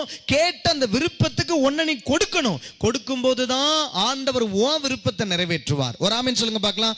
நிறைய நேரத்துல நான் சொன்னது போல இந்த உலகம் ஒவ்வொரு நாளும் பார்க்கும்போது என்னென்னமோ எண்ணங்கள் வருது, என்னென்னமோ தேவைகள் வருது. அதெல்லாம் பெற்றுக்கொள்வதற்கு தேவ சமூகத்துக்கு போகாம நண்பர்கிட்டையும் உறவினர்கிட்டையும் கேட்டு நம்ம செய்வோம்னா அது எப்படி தெரியுமா? பாருங்க, உங்களுக்கு ஒரு உதாரணம் சொல்றேன், கவனிங்க பார்க்கலாம். உங்களுக்கு மதியான சாப்பாடு வேலை செஞ்சுட்டு இருக்கீங்க, மதியான சாப்பாடு என்ன சாப்பாடு? நல்ல மீல்ஸ், அதுக்கப்புறம் நல்ல சாம்பார், நல்ல பொரியல், நல்ல சிக்கனு, ஒரு மீன் ஃப்ரை, இதெல்லாம் வச்சு உங்களுக்கு வந்து பார்த்தீங்கன்னா ரசம், பொரியல், அப்பளம், என்னென்ன எல்லாம் நிறைய வெரைட்டிஸ் பயங்கரமாக ரெடி பண்ணிட்டு இருக்கிறாங்க. இப்போ என்ன ஆயிடுச்சுன்னா கொஞ்சம் மெதுவாக பசி டைம், ஆனால் பசி வைத்த கில்லும் இல்லை, பசிக்குது பசிக்குதுன்னு அப்படியே மனசு சொல்லுது. பக்கத்துலேயே ஃப்ரெண்ட்ஸு கிட்ட சொல்கிறீங்க. அப்போ உடனே பக்கத்தில் இருக்க ஃப்ரெண்டு சொல்கிறான், கேக் வாங்கிட்டு வந்துட்டா, இப்போ சமோசா வாங்கிட்டு விட்டேன்னு சொல்லிட்டு யாரோ கேக்கு சமோசா வாங்கிட்டு கொடுக்குறாங்க. நீங்கள் என்ன பண்ணுறீங்க? பசின்னு சொல்லிட்டு கிளபக்னு என்ன பண்ணிடுறோம்? போட்டுடுறோம். கேக்கையும் சமோசாவும் சாப்பிட்றோம். சாப்பிட்ட பிறகு கொஞ்ச நேரம் கழிச்சு என்ன, வயிறு திம்முன்னு ஆயிடுது. ஆமாவா? திம்முன்னு ஆயிடுது. இப்போ நீங்கள் என்ன பண்ணுறீங்க? கொஞ்ச நேரம் கழிச்சு சாப்பாடு ரெடின்னு சொல்லி சொல்கிறாங்க. சாப்பாடு ரெடிங்கிறாங்க. சாப்பாடில் என்னென்ன இருக்குது நான் சொன்னேன்? சாப்பாடு இருக்குது, சாம்பார், ரசம், அதுக்கப்புறம் சிக்கன் இருக்குது, அதுக்கப்புறம் மீன் வறுவல் இருக்குது, எல்லாம் இருக்குது. இப்போ உங்களுக்கு தான் அதை ஆயத்தப்படுத்தினது, நீங்கள் அதை எதிர்பார்த்துக்கிட்டு தான் இருக்கீங்க. ஆனால் நடந்தது என்ன? நீங்கள் என்ன மனசில் சொல்லுவீங்க? ஐயையோ, நான் தெரியாமல் சந்த குப்பையெல்லாம் தின்னுவிட்டேனே, நான் பாட்டில் கேக்கு சமோசாலாம் சாப்பிட்டு வயிற்று ரொப்பிட்டேன், இப்போ நான் எப்படி சாப்பிட்றது? எனக்கு பசி இல்லையே, வயிறு நிரம்பி போச்சே, நல்ல சாப்பாடை நான் மிஸ் பண்ணுறேன்னு சொல்லி தலையில் வச்சுங்க வருத்தப்படுவீங்க. உன் பேச்சை கேட்டு நான் தின்னும் போது நான் எனக்கு இப்ப நல்ல சாப்பாடு இருந்தும் நான் சாப்பிட முடியலன்னு சொல்லுவீங்க பார்த்தீங்களா? அதே மாதிரிதான் இந்த உலகம் கொடுக்கிற சின்ன சின்ன சிற்றின்பங்களை நீங்க அனுபவிக்க ஆரம்பிச்சா கர்த்தர் உங்களுக்காக அந்த ஃபுல் மீல்ஸ், ஒரு சாப்பாடு ரெடியா இருக்க மாதிரி உங்க எதிர்காலம், உங்களுக்கு வேலை, வருமானம், பேரு, புகழ், ஆஸ்தி, அந்தஸ்து, சொத்து, தேவ உறவு, காரியங்கள், தேவனுடைய மகத்துவம் எல்லாத்தையும் வைத்திருக்கும் போது அதை நீ பெற்றுக்கொள்ள முடியாது. இஷ்டம் போல வாழ்ந்துட்டு பின்னாடி என் லைஃபை செட்டில் பண்ணுங்கம்மா ஆண்டவரே கேட்பீங்களா? உங்களுக்கு ஒரு ஆபத்து பிரச்சனை வரும்போது ஆண்டவரே இறங்குன்னு சொல்லுவீங்களா? நீதிமொழிகள் 1வது அதிகாரத்தில் சொல்லுது, நான் கடிந்து கொண்டு என் கடிந்து கொள்வதற்கு நீ திரும்பல, நான் விரல் நீட்டி சொல்லி அதை சைகை காட்டி நீ கவனிக்கல, அதனால உனக்கு ஆபத்து புயல் போல வரும்போது நான் ஆகடியம் பண்ணுவேன்னு சொல்றாரு. அந்த நேரத்தில் நீ என்னை கூப்பிடுவ, நான் உனக்கு மறு உத்தரவு கொடுக்க மாட்டேன். நீ அதிகாலையில் என்னை தேடினாலும் என்னை காண மாட்டேன். சின்ன பிள்ளைங்க மாதிரி கோவிச்சுட்டு சொல்ற மாதிரி ஆண்டவர் சொல்றாரு. ஏன் அப்படின்னா ஆண்டவர் உணர்வுள்ளவர். உனக்கு இந்த உணர்வு இருக்கு. அன்னைக்கு முதல் நாள், இந்த நாள்ல முதல்ல தீர்மானம் எடுங்க. நான் கடினமா பேசுறேன் நினைக்க வேண்டாம். இந்த வருஷத்துல நீங்க நினைக்கணும், ஆண்டவரே நான் உங்க விருப்பத்தை நிறைவேற்றணும், நான் உங்க விருப்பத்தை நிறைவேற்றணும், உங்க விருப்பத்தை நிறைவேற்றணும் ஆண்டவரே அப்படின்னு கேட்கணும். அவர் விருப்பத்தை நிறைவேற்றும் போது அவர் உங்க விருப்பத்தை நிறைவேற்றுவாராம். ஒரு ஆமென் சொல்லுங்க பார்க்கலாம். இப்ப நான் சொன்னேன், நீங்க உங்களுக்கு ஒரு காரியம், உங்க விருப்பம், உங்க காரியம் என்னவோ அதை அவர் நிறைவேற்றுவார். அது உனக்கு கொடுக்கப்படும். அது தேவனிடத்தில் இருக்கு. நன்மையான எந்த ஈவி யார்ட்ட இருக்கு? ஆண்டவர்ட்ட இருக்கு. அடுத்து உன் வழியை கர்த்தருக்கு ஒப்புவிக்கணும். யாரோ நண்பர்கிட்டயோ இல்ல உன் இஷ்டப்படியோ இல்ல, தேவனுக்கு ஒப்பு கொடுக்குன்னு சொன்னேன். இப்ப நான் சொல்றேன், இப்படி நீங்க ஆண்டவருக்கு முக்கியத்துவம் கொடுத்து முதலிடம் கொடுத்து வாழ்ந்தா அதுதான் நீதிமானின் வாழ்க்கை. ஒரு ஆமென் சொல்லுங்க பார்க்கலாம். சொல்லுங்க பார்க்கலாம். பக்கத்துல கைப்பிடி சொல்லுங்க பார்க்கலாம். நீதிமானின் வாழ்க்கை. சொல்லுங்க, நீதிமான சொல்லுங்க, கைப்பிடி சொல்லுங்க, நீதிமானா இருங்க. சொல்லுங்க, சொல்லமான யார் சொல்றீங்க சொல்லுங்க, யார் சொல்லலன்னு சொல்லுங்க, நான் வந்து சொல்றேன். சொல்றீங்களா? பக்கத்துல கைப்பிடி சொல்லுங்க பார்க்கலாம். அப்ப என்ன உங்களுக்கு புரியுதா? நீதிமான், கவனிங்க பார்க்கலாம். நீதிமானா இருங்க அப்படின்னு சொல்லுங்க. நீதிமானா யாருங்க? நீதிமானா யாரு? கவனிங்க பார்க்கலாம். கர்த்தரை சார்ந்து இருக்கிறவன், கர்த்தரை சார்ந்து இருக்கிறவன். ஆபிரகாம் தேவனை விசுவாசித்தானா, தேவன் அதை அவனுக்கு நீதியாக எண்ணினாராம். பைபிள்ல நீதிமானுக்குரிய காரியம் நிறைய சொல்லப்பட்டிருக்கு. நீங்கள் நானும் கர்த்தரை சார்ந்து, கர்த்தரை ஒரு உறவா, ஒரு தகப்பனை போல, ஒரு தாயை போல, மூத்த அண்ணனை போல, ஒரு வழிகாட்டிய போல, எனக்கு ஒரு நல்ல, கவனிங்க பார்க்கலாம், கைட போல அவரை நீங்க ஒவ்வொரு நாளும் அவரை சார்ந்து, அவருடைய ஆலோசனையில, அவருடைய வெளிச்சத்துல, அவருடைய கைட்ல நீங்க நடப்பீங்கன்னா நீங்க தான் நீதிமான். உங்க இஷ்டப்படி வாழக்கூடாது. நான் படிச்சிருக்கிறேன், எனக்கு அறிவு இருக்கு, நான் நிறைய பேர்கிட்ட பழகியிருக்கேன், எனக்கு அனுபவம் இருக்கு. கவனிக்கிறீங்களா? நானும் எனக்கே எல்லா விஷயமும் தெரியும். இது இங்கே தான் போகும், இந்த ரோடு அங்கே தான் போகும், இங்கே தான் போகும், இது இதை படிச்சா இங்கே ஆயிடலாம், இப்படி இதெல்லாம் உலக அறிவு. ஆனால் நீங்க ஒரு காரியத்தை கேட்கணும், ஆண்டவர்கிட்ட உபவாசம் பண்ணி ஜெபிக்கணும், இரவுல கண் விழித்து ஜெபிக்கணும், காலையில 1 மணி நேரம் முழங்கால் படிட்டு ஜெபிக்கணும், வேதத்தை வாசித்து ஜெபிக்கணும். ஆண்டவர் தம்முடைய பிள்ளைகளை படைத்தவர், சிருஷ்டித்தவர், ரட்சித்தவர். என்ன நோக்கி அவன் கூப்பிடுவான், ஆபத்துல என்ன நோக்கி கூப்பிடுவான், தேவைக்கு என்ன நோக்கி கூப்பிடுவான் சொல்லி உங்களை கர்த்தர் எதிர்பார்த்து கொண்டிருக்கிறார். ஆனா நாமோ மனுஷங்கிட்ட போய் கையெழுத்து எதிர்பார்த்து ஏமாற்றத்தையும் அவமானத்தையும் நிந்தையும் நாம் பெற்றுக்கொள்றோம். எவ்வளவு பட்டாலும் திரும்ப மனுஷங்க தான் போய் நிக்கிறோம். இந்த 2026 உங்க தேவைக்கு யார்கிட்ட போய் நிக்க போறீங்க? உங்களுக்கு வேலை கிடைச்சாலும் உறவு கிடைச்சாலும் மனுஷங்கிட்ட போய் நிக்காதீங்க. நோ, உங்களுக்கு கொடுக்கிற ஒவ்வொரு காரியமும் ஆண்டவர் கொடுத்தது. நீங்க ஆண்டவர்கிட்ட போய் நிக்கணும். ஒரு பிராக்டிஸை மாத்துங்க. இந்த புது வருஷத்துல ஒரு தீர்மானம் எடுங்க. ஆண்டவரை, நான் எதை எடுத்தாலும் நான் உங்ககிட்ட தான் வந்து முதல்ல பேசுவேன், உங்ககிட்ட நான் சொல்லுவேன். உங்களை புரிஞ்சிக்கிற ஒருத்தர் அவர் தான். புரியுதா உங்களுக்கு? உங்களை புரிஞ்சிக்கிறவர் அவர் தான். ஆனா அப்படின்னா நீங்க அவர்கிட்ட மனம் திறந்து பேசணும். ஒரு ஆமென் சொல்லுங்க பார்க்கலாம். சரி, நீதிமான் அப்படின்னு சொன்னேன். அப்ப இந்த வாக்குத்தத்தை, இந்த 2026 வாக்குத்தத்தை என்ன? நீதிமான் விரும்புகிற காரியம் அவனுக்கு கொடுக்கப்படும். நீதிமான் விரும்புகிற காரியம் அவனுக்கு கொடுக்கப்படும் சொல்லுது. அப்ப நல்ல கவனிங்க பார்க்கலாம். நீதிமான் விரும்புகிற காரியம் அவனுக்கு கொடுக்கப்படும். உன் காரியம் உனக்கு கொடுக்கப்படும். அதுல ஒரு நிபந்தனை வச்சிருக்கிறார். என்ன நிபந்தனை? நீ நீதிமானா இருக்கணும். பக்கத்துல கைப்பிடிச்சு சொல்லுங்க, உங்க காரியம் உங்களுக்கு கொடுக்கப்படுமா, ஆனா நீங்க நீதிமானா இருக்கணும். கைப்பிடிச்சு சொல்லுங்க பார்க்கலாம். நீ நீதிமானா இருந்து நீ கர்த்தர்கிட்ட பெற்றுக்கொள். அப்படி சொல்லுங்க பார்க்கலாம். ஹல்லேலூயா. கர்த்தர் சொல்லுங்க, நீங்க நீதிமானா இருந்தா நீங்க விரும்புற காரியம் உங்களுக்கு கொடுக்கப்படும். சொல்லுங்க. Very good. அப்ப பாருங்க, இந்த வசனம் எப்படி சொல்லுது? நீதிமானா இருந்து பெற்றுக்கொள். நீதிமான் யாரு? நீதிமான் எப்படி இருப்பான்? ஒரு வசனத்தை வாசிப்போமா? நீதிமொழிகளின் புத்தகம் 10வது அதிகாரத்தை திருப்புங்களேன். அதே அதிகாரத்துல பாத்தீங்கன்னா வாக்குத்தத்தம் கிடைச்ச அதே அதிகாரம் தான். நீதிமான் எப்படிலாம் இருப்பான், நீதிமானுடைய வாழ்க்கை என்ன அதுல சொல்லப்பட்டிருக்கு. நிறைய காரியங்கள் சொல்லப்பட்டிருக்கு. நம்ம கவனிப்போம் பாருங்க, நீதிமான் எப்படிலாம் இருப்பான் அப்படின்னு சொல்லி. பாருங்க, 3வது வசனம் சொல்லுது, கர்த்தர் நீதிமான்களை பசியினால் வருந்த விடார். நீதிமான்களை பசியினால கர்த்தர் நீதிமான்களை பசியினால வருந்த விடார் அப்படின்னு சொல்றாரு. முதல்ல நீங்க பட்டினி இல்லாம இருப்பீங்க அப்படின்னு சொல்ற. அப்படியா? இது இங்க சொல்லப்படுது வெறும் சாப்பாட்டு பசி பட்டினியை மட்டும் சொல்லல. பின்னாடி பாருங்க, அது என்னன்னு சொல்லுது? துன்மார்க்கருடைய பொருளையோ அகற்றி விடுவான்னு சொல்லுது. அப்ப என்னன்னா, நமக்கு பசின்னா என்ன தெரியுமா? நம்முடைய தேவைகள் அப்படின்னு அர்த்தம். பாருங்க, துன்மார்க்கனுடைய கவனிங்க பாருங்க, துன்மார்க்கனுடைய உணவையோ அகற்றி விடுவான்னு சொல்லல. ஒருவேளை இந்த பசின்னு சொல்லுது உணவுன்னு நினைச்சுக்கிட்டீங்கன்னா, துன்மார்க்கனுக்கு சொல்லும் போது அந்த பசிங்கிறத உணவுன்னு சொல்லாம பொருள்னு சொல்றாரு. அப்ப என்னன்னா, நம்முடைய வாழ்க்கையில சில தேவைகள், உங்களுக்கு நன்மையான காரியங்கள் அல்லது உங்களுடைய காரியம் அது எப்படி வரும்னா, நீதிமான்கள் கர்த்தர் நீதிமான்களின் காரியங்களில் வருந்த விடார். கர்த்தர் நீதிமான்களின் தேவைகளில் அவங்கள வருந்த விடார் அப்படின்னு சொல்லுது. ஆனா துன்மார்க்கருடைய பொருளையோ அகற்றி விடுவாராம். அப்ப என்ன அர்த்தம்? நல்ல கவனிங்க பார்க்கலாம். தேவனை தேடாம சுயமா மனுஷனை நம்பி எதையாவது நம்ம ஒரு காரியம் கிடைச்சிருச்சுன்னு நினைச்சீங்கன்னா அது நம்மகிட்ட இருந்து கர்த்தர் அகற்றிடுவாராம். உங்களுக்கு புரியுதா? ஜெபிக்காமையே, வேதம் வாசிக்காமையே, நல்ல வழியில நீதியான வழியில இல்லாம ஏதாவது தவறான வழியில வரக்கூடிய காரியங்கள் இன்னைக்கு நிறைய பேருடைய வாழ்க்கையில கவனிங்க பார்க்கலாம். தவறான சாய்ஸ். என்ன கவனிக்கிறீங்களா? வாழ்க்கை துணையை தேர்ந்தெடுக்கும் போதும் சரி, வேலையை தேர்ந்தெடுக்கும் போதும் சரி, உறவுகளை தேர்ந்தெடுக்கும் தவறான காரியம், தவறான உறவுகள், தேவனுடைய நீதிக்கு மாறா சில காரியங்களை தேர்ந்தெடுக்கும் போது அது துன்மார்க்கமா நீங்க தேர்ந்தெடுப்பது, அதை கர்த்தர் அகற்றி விடுவாராம். நீங்க ஒரு பயம் உங்களுக்குள்ள வரட்டும், ஆண்டவரே என்னை மன்னியும், இந்த 2026 இருந்து நான் உம்மாலே போஷிக்கப்படணும், உம்மாலே நடத்தப்படணும், உம்மாலே ஆசீர்வதிக்கப்படணும், உம்மாலே நடத்தப்படணும். இந்த ஜெபத்தை ஆண்டவர்கிட்ட தயவு செய்து நீங்க தாழ்மையோட கேளுங்க. நிச்சயமா கர்த்தர் உங்களை மன்னித்து உங்களுக்கு உண்டானதை உங்ககிட்ட அகற்றாம உங்களை கர்த்தர் ஆஸ்வதிப்பார். ஆமென் சொல்லுங்க பார்க்கலாம். நீதிமான் பசியினால வருந்த விடாராம். உங்க தேவை வரும்போது திணற விட மாட்டேன்னு அர்த்தம். உங்க தேவை வரும்போது திணற விட மாட்டாராம், உங்க தேவையை சந்திப்பாராம். ஒரு ஆமீன் சொல்லுங்களேன். அப்ப நீதிமானா இருந்தா உங்களுக்கு இப்படிப்பட்ட ஒரு காரியம் நடக்கும். அடுத்து 4வது வசனம் எப்படி சொல்லுது பாருங்க. சோம்பர் கையால் வேலை செய்கிறவன் ஏழை ஆவான், சுறுசுறுப்பவன் கையோ செல்வத்தை உண்டாக்கும். சுறுசுறுப்பனுடைய கை எப்படி இருக்குமா? செல்வத்தை உண்டாக்கும். அப்ப அதுக்கு முதல் வசனம் நீதிமான் தான் சுறுசுறுப்பா இருக்க முடியும். நீங்க நீதிமானா இருக்கணும்னு ஆசைப்பட்டா சுறுசுறுப்பா இருக்கணும். ஒரு ஆமீன் சொல்லுங்க. பக்கத்துல கையை பிடிச்சு சொல்லுங்க, சுறுசுறுப்பா இருங்க, சுறுசுறுன்னு இருக்காதீங்க அப்படி சொல்லுங்க. அப்படிங்க சுறுசுறுப்பா இருங்கன்னு சொல்லுங்க. ஆமென், ஹல்லேலூயா. அப்ப நல்ல கவனிங்க பார்க்கலாம். சிடுன்னு இருப்போம்ல, சில நேரத்தில் சுறுசுறுன்னு சொல்லுவாங்க. அப்ப நம்ம எப்படி சுறுசுறுப்பா இருக்கணும். அப்ப என்ன பண்ணணும்? காலையில நேரப்பட ஏந்திரிக்கணும். ஒரு ஆமீன் சொல்லுங்க பார்க்கலாம். நீங்க நேரமா ஏந்திரிக்கணும் அப்படின்னு முடிவு பண்ணா, இந்த 2025 வரைக்கும் நான் 7 மணி 8 மணி கேஸ் அப்படிதான் ஏந்திரிப்பேன், வாட்சை பார்ப்பேன், அப்புறம் அல்லறி அடிச்சுட்டு பாத்ரூம் ஓடி குளிச்சு ரெடி ஆகி வேகமா சாப்பிட்டு வேலைக்கு போயிடுவேன் அப்படின்னா கவனிங்க பார்க்கலாம்.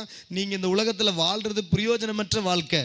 என்ன கவனிக்கிறீங்களா? இந்த முதல் நாள் உங்களை அதிகமாக கண்டிக்காம பேசணும்னு நினைக்கிறேன். கவனிக்கிறீங்களா? நீங்கள் நானும் அப்படி வாழக்கூடாதுங்க.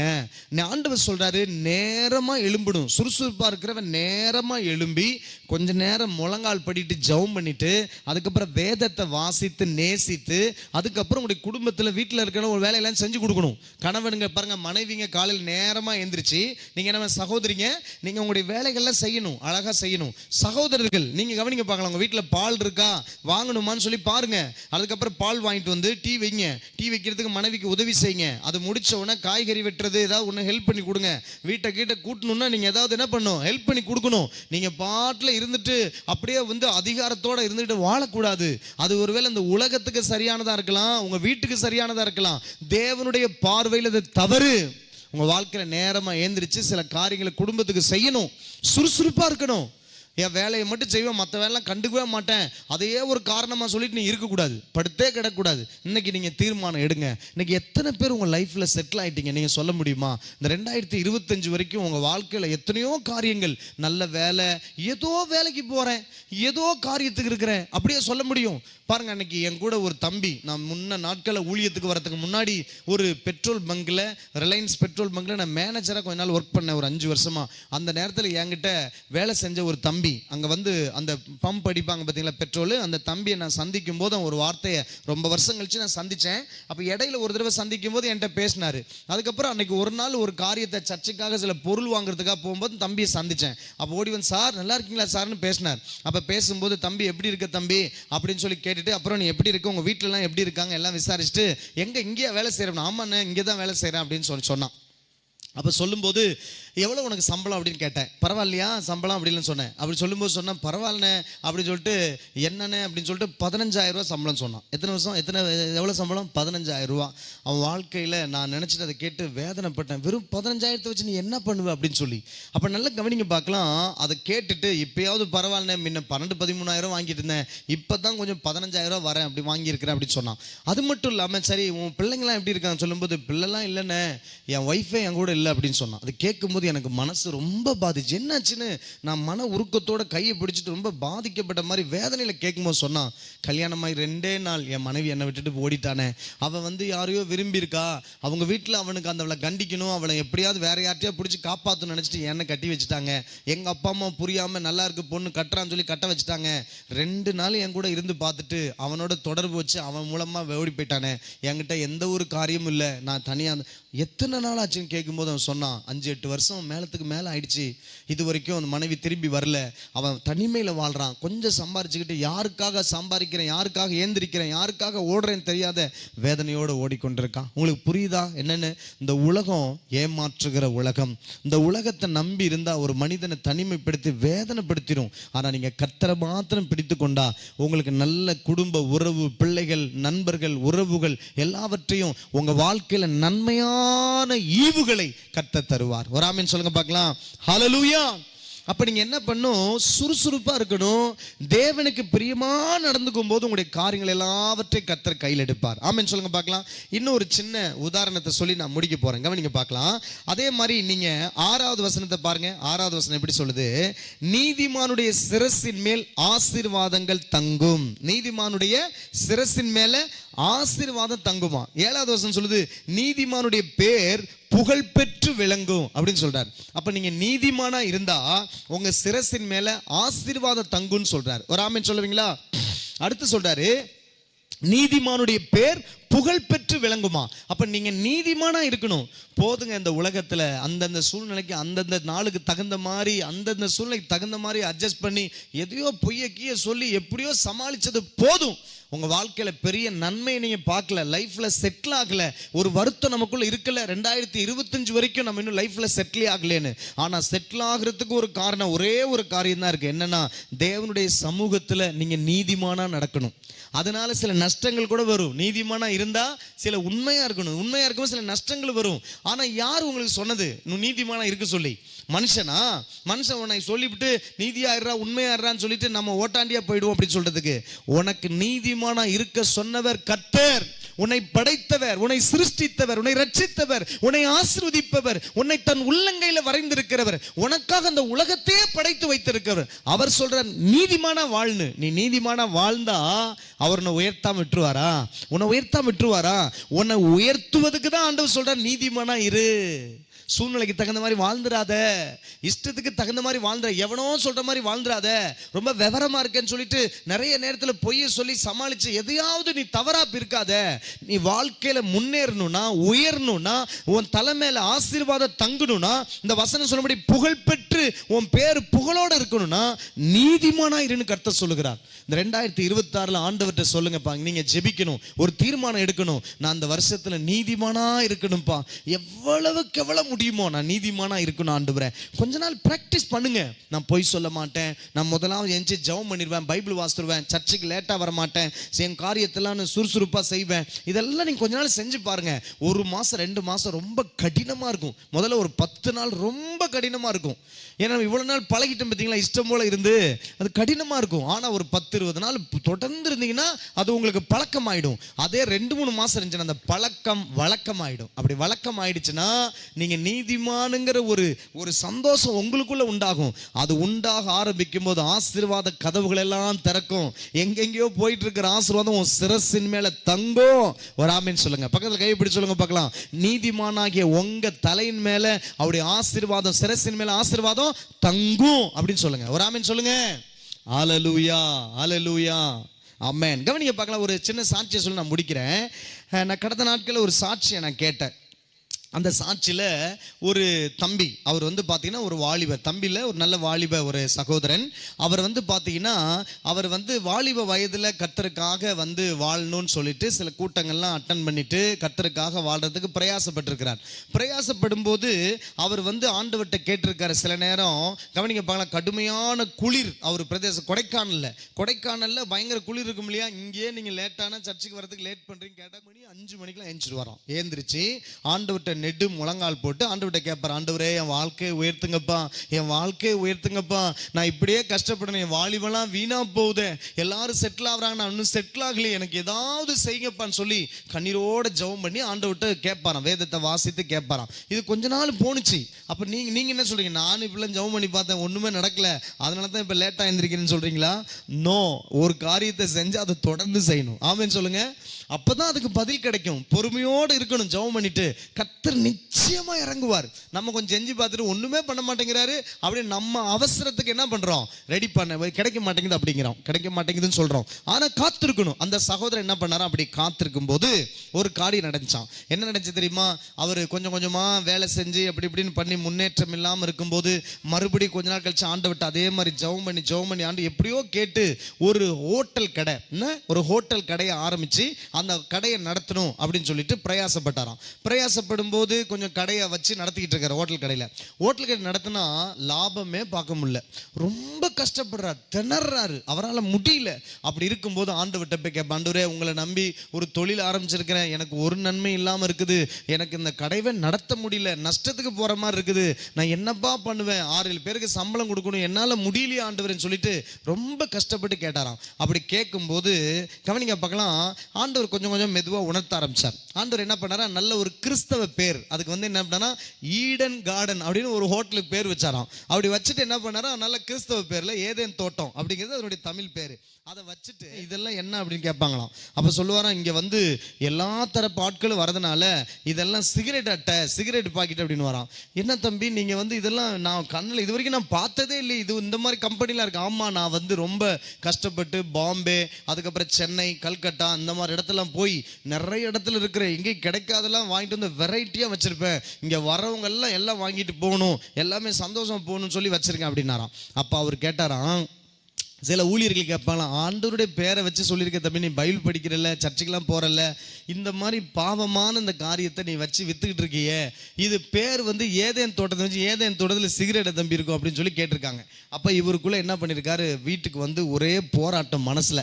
அப்போ ஒரு உணர்வோடு உட்காந்து ஆண்டுடைய சமூகத்தில் வந்து ஜெபிக்க ஆரம்பிச்சிருக்கிறார். கவனிக்கிறீங்களா? கொஞ்சம் கூர்மையை கவனிக்க பார்க்கலாம், கவனத்தை சதற விடாமல் கவனிக்க பார்க்கலாம். அப்போது உட்காந்து ஜெபிக்க ஆரம்பிச்சிருக்கிறார். ஜெபம் பண்ணி ஆண்டவர்கிட்ட ஜெபம் பண்ணி ஒரு தீர்மானம் எடுத்துட்டார். என்ன பண்ணார், இனிமே என் கடையில் சிகரெட்டு, வெத்தலை பாக்கு, புயலை இந்த மாதிரி எந்த ஒரு இதுவுமே இருக்காது, சாப்பாடு மட்டும்தான் இருக்கும், கடலை மிட்டாய் இந்த மாதிரி தான் இருக்கும், முக்கியம் இந்த மாதிரி போதைப் பொருள் சம்பந்தப்பட்ட எதுவுமே கடையில் இருக்காது அப்படின்னாராம்.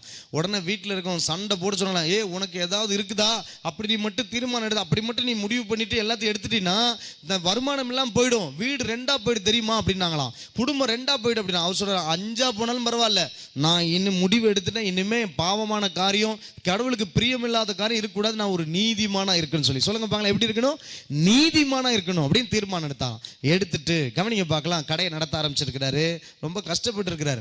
கஷ்டப்படும் போது அவர் சொல்றாரு, அதுக்கப்புறம் கஷ்டப்பட்டு ஜெபம் பண்ணி ஆண்டவர் வந்து அந்த கடையை எப்படிலாம் நடத்தணும், எங்கெங்கெல்லாம் மைனஸ் இருக்கு, என்னென்ன காரியத்தெல்லாம் சரிப்படுத்தணும், என்னென்ன காரியத்தை ஒழுங்குபடுத்தணும் அப்படின்னு சொல்லி ஆண்டவர் சொல்லி கொடுத்தாராம். அவர் என்ன பண்ணார், அந்த நீதியா வந்த பிறகு எல்லா விஷயத்தையும் தலையிட ஆரம்பிச்சார். எப்படின்னா, அஜினமோட்டா நான் போட மாட்டேன் சாப்பாட்டில், அப்புறம் கலர் பவுடர் அந்த சாப்பாட்டில் கலக்க மாட்டேன், ஒரு முறை பயன்படுத்துகிற ஆயில் அதை மறுபடியும் என்ன பண்ண, எண்ணெயை மறுபடியும் நான் பயன்படுத்த மாட்டேன், எல்லாம் தரமாக இருக்கணும் அப்படின்னு சொல்லி எல்லா விஷயத்திலையும் கவனிக்க ஆரம்பிச்சாராம். வீட்டில் இருக்கவங்களாம் எவ்வளோ பிரச்சனை வந்திருக்கும், டே இப்பெல்லாம் தான் பொழைக்கவே மாட்டேறா அப்படின்னு சொல்லியிருக்கலாம். ஆனால் சொன்னவர் யாரு, ஆண்டவர் சொல்லியிருக்கிறார். அவர் என்ன பண்ண, நான் நஷ்டப்பட்டாலும் சரி ஆண்டவர் என்ன சரி நான் பார்ப்பேன்னு சொல்லிட்டு நீதியாக வாழணும் முடிவு பண்ணி நீதியாக வாழ்றார்.